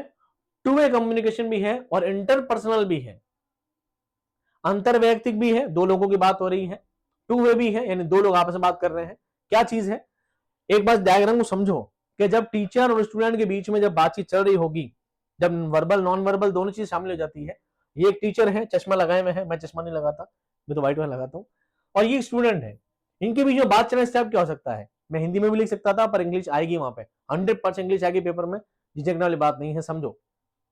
पहला स्टेप होता है इंस्ट्रक्शनल ऑब्जेक्टिव्स एंड कंटेंट्स। सबसे पहले एक टीचर के पास एक मवाद होता है जो उसकी खोपड़ी में जाता है। मान लीजिए टीचर पढ़ाने लगा है तो उसके पास कोई गाइड है, कोई कॉपी है, कोई निसाब की किताब है, कोई सिलेबस है, वो सब इसके पास होता है, सब कुछ। Internal instructional objectives and contents, content कहते हैं मवाद को। इसके पास एक मवाद होता है कि मुझे ये मवाद है जो बच्चे तक पहुंचाना है, बच्चे को सिखाना है। ये सारा मवाद ने पहले इकट्ठा किया, इसने अपनी खोपड़ी में डाला और बैठ के मिक्सी बनाई कि हाँ मुझे कैसे करना है, मुझे ऐसे समझाना है, इमेज लगानी है, पैनल बनाना है, बच्चों से पूरी बात दिमाग में पहले स्टोर कर ली। अब इन्हें पहला काम क्या किया, इसने सारे मवाद को इंफॉर्मेशन प्रोसेसिंग, यानी इसने सारे मवाद को दिमाग में डाल के इंफॉर्मेशन को प्रोसेस किया है। जो सूचना थी उसको एक प्रयोग में लाकर देखा है कि मैं कैसे पहुंचाऊं, और से सारे प्रयोग को अपने जरिए जो मैं पहुंचा रहा हूं ना इस वक्त आपको, मैं जो बोल रहा हूं ना इस वक्त, ये सारी चीजें क्या है? इंफॉर्मेशन प्रोसेसिंग, कि मैंने इंफॉर्मेशन को लाया और प्रोसेस के जरिए मैंने आप पर डाल दी। फिर दूसरा काम क्या होता है? तीसरा काम ये होता है रिसीविंग इंफॉर्मेशन। अब मैंने जो आपसे बोला है तो मेरे पास कंटेंट था, मान लीजिए मेरे पास ये बुक थी, समझो बात को ढंग से तसली, मान लीजिए मेरे पास ये बुक थी, तो ये बुक हो गई क्या? ये पहला स्टेप, इंस्ट्रक्शनल ऑब्जेक्टिव कंटेंट। मान लीजिए ये कंटेंट है। अब जो इस वक्त मैं बोल रहा हूं, मैंने सबसे पहले खोपड़ी में डाला, स्लाइड सारी बनी तैयार करी और मैंने इंफॉर्मेशन को प्रोसेस किया, अपने जरिए से मुंह से बोल बोल कर आपको बताया, आपने सब चीज सुनी। फिर आपने क्या किया? रिसीविंग इंफॉर्मेशन, आपने ईयरफोन लगाए कान में और सारी बात को सुना ढंग से कि मैंने क्या बोला। तो आपने क्या किया? रिसीविंग इंफॉर्मेशन को प्राप्त किया एक स्टूडेंट ने। फिर आपने क्या किया? प्रोसेसिंग इंफॉर्मेशन, क्योंकि जिस तरह मेरे पास कंटेंट आया था तो मैंने प्रोसेस किया था, अब आपके पास कंटेंट आया तो आप भी प्रोसेस करोगे। आपके खोपड़ी में आया तो आपको समझ आना चाहिए मेरे कितना समझ में आया, कितना नहीं आया है। अब सारी बात आपके दिमाग में चल रही। ये बातें क्लासरूम में होती है। फिर बच्चे के बाद जब क्लास में जब बात पहुंचेगी, बच्चा सारी बात सुन लेगा, तो सुन के क्या प्रोसेस करेगा कि हाँ मुझे सर की बात कितनी सुनने में आई है और कितनी मैं समझ पाया हूं। अब क्या करेगा? रेस्पॉन्ड करेगा, प्रतिक्रिया करेगा। क्या करेगा? प्रतिक्रिया। क्या करेगा? रेस्पॉन्ड करेगा, प्रतिक्रिया करेगा। अब टीचर जब पूरी बात कह चुका होगा, मैंने यहां से कह दी, बच्चे ने सुन ली, बच्चे ने प्रोसेस कर ली, अब बात क्लास अब ठीक बेटा समझ में आ गया? एक बच्चा बोलेगा नहीं सर मेरे नहीं है, या एक बच्चा बोलेगा हाँ सर मेरे समझ में आ गए। टीचर पूछेगा भाई क्या समझ में आया, तो बताएगा, रेस्पॉन्ड करेगा हाँ सर मेरे को ये समझ में आया। फिर ये टीचर डायग्नोज करेगा। डायग्नोज मतलब होता है निदान करना। क्या होता है? बच्चा प्रतिक्रिया ध्यान मेरे समझ में आया, मेरे को है ना पहला दूसरा तीसरा समझ में आ गया, चौथा वाला सर समझ में नहीं आया, चौथे वाले में ये रह गया वो रह गया। फिर टीचर उस बात को सुनेगा तो क्या करेगा? निदान डायग्नोज करेगा कि मेरे में से क्या कमी रह गई और आखिर इस बच्चे की और मेरे में कहां दिक्कत रह गई थी कि मैं इस बच्चे को पूरी बात समझा नहीं सका, तो मुझे उस कमी को दूर करना है, मुझे चौथे वाले को वापस ढंग से समझाना है। तो टीचर क्या करेगा? उसकी बात को वापस अपने अंदर लेगा, अब दोबारा खोपड़ी में डालेगा। इवेल्युएटिंग फीडबैक, जो फीडबैक इसको मिला है, जो प्रतिक्रिया जो प्रतिपुष्टि इसको मिली है, उसको क्या करेगा? इवेल्युएट करेगा, दोबारा अवलोकन करेगा, दोबारा मूल्यांकन करेगा कि हाँ अब क्या करूं इसका। अब मैंने सुन तो लिया कि समझ में, अब मैं क्या करूं। टीचर वापस खिचड़ी बनाएगा और क्या करेगा, नेक्स्ट टाइम वापस करेगा दोबारा रिमीडियल इंस्ट्रक्शन अप्रिसिएशन। अगर बच्चा बोलेगा मेरे समझ में आ गया है, टीचर बोलेगा वाह एकदम ठीक है, समझ में आ गया है, तो अब मैं इसको क्या बोलूं, टीचर सारी बात सुनेगा और फिर अप्रिसिएशन देगा, वेरी गुड बेटा, बहुत अच्छा, शाबाश, तुमने बहुत अच्छा जवाब दिया है, मैं समझ में आया है, बस चलो हम आगे बढ़ते हैं। और अगर बच्चे की समझ में नहीं आया है तो टीचर करेगा रिमीडियल।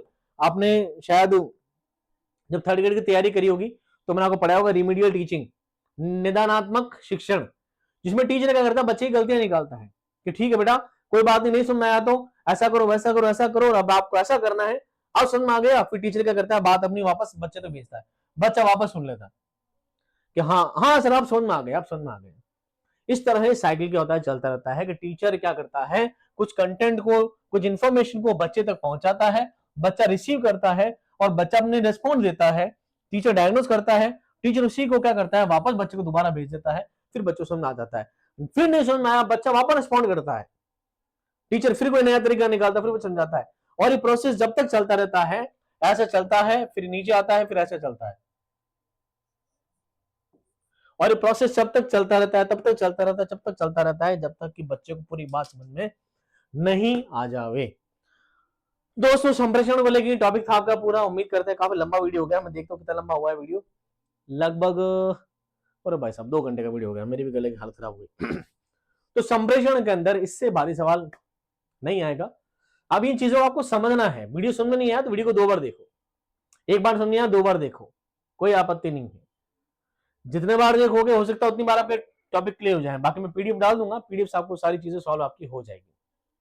उम्मीद करते हैं संप्रेषण बड़ा डिटेल टॉपिक है, जितना भी आएगा इससे बाहर आने की उम्मीद नहीं है, तो मैं ये चाहूंगा आप इधर उधर चीजों में ना भटके ना भागे। एक टॉपिक बता दिया है, एक पीडीएफ मैंने डाल दी है, उसको बहुत अच्छी तरीके से तैयार करें, इंशाल्लाह आपका काम इससे हो जाएगा। मिलते हैं नेक्स्ट क्लास में एक नई वीडियो के साथ। बाकी जो 9 वीडियो तो आपको ऐप में मिल ही रहे हैं, पीडीएफ आपको मिल ही जाएगी, और कोई सवाल है तो इंशाल्लाह हम बहुत जल्दी लाइव क्लासेस के जब सेशन लगाएंगे तो इंशाल्लाह आप सोचते हैं और बात कर लेंगे बहुत जल्दी, इंशाल्लाह संडे या नेक्स्ट मंडे से लाइव क्लास का सेशन स्टार्ट करेंगे। मिलते हैं नेक्स्ट क्लास में एक नए वीडियो के साथ, कुछ नई जानकारियों के साथ, बहुत सारी पॉजिटिविटी के साथ, आपके ढेर सारे प्यार के साथ। तब तक खुश रहिए, आबाद रहिए, खुदा हाफिज।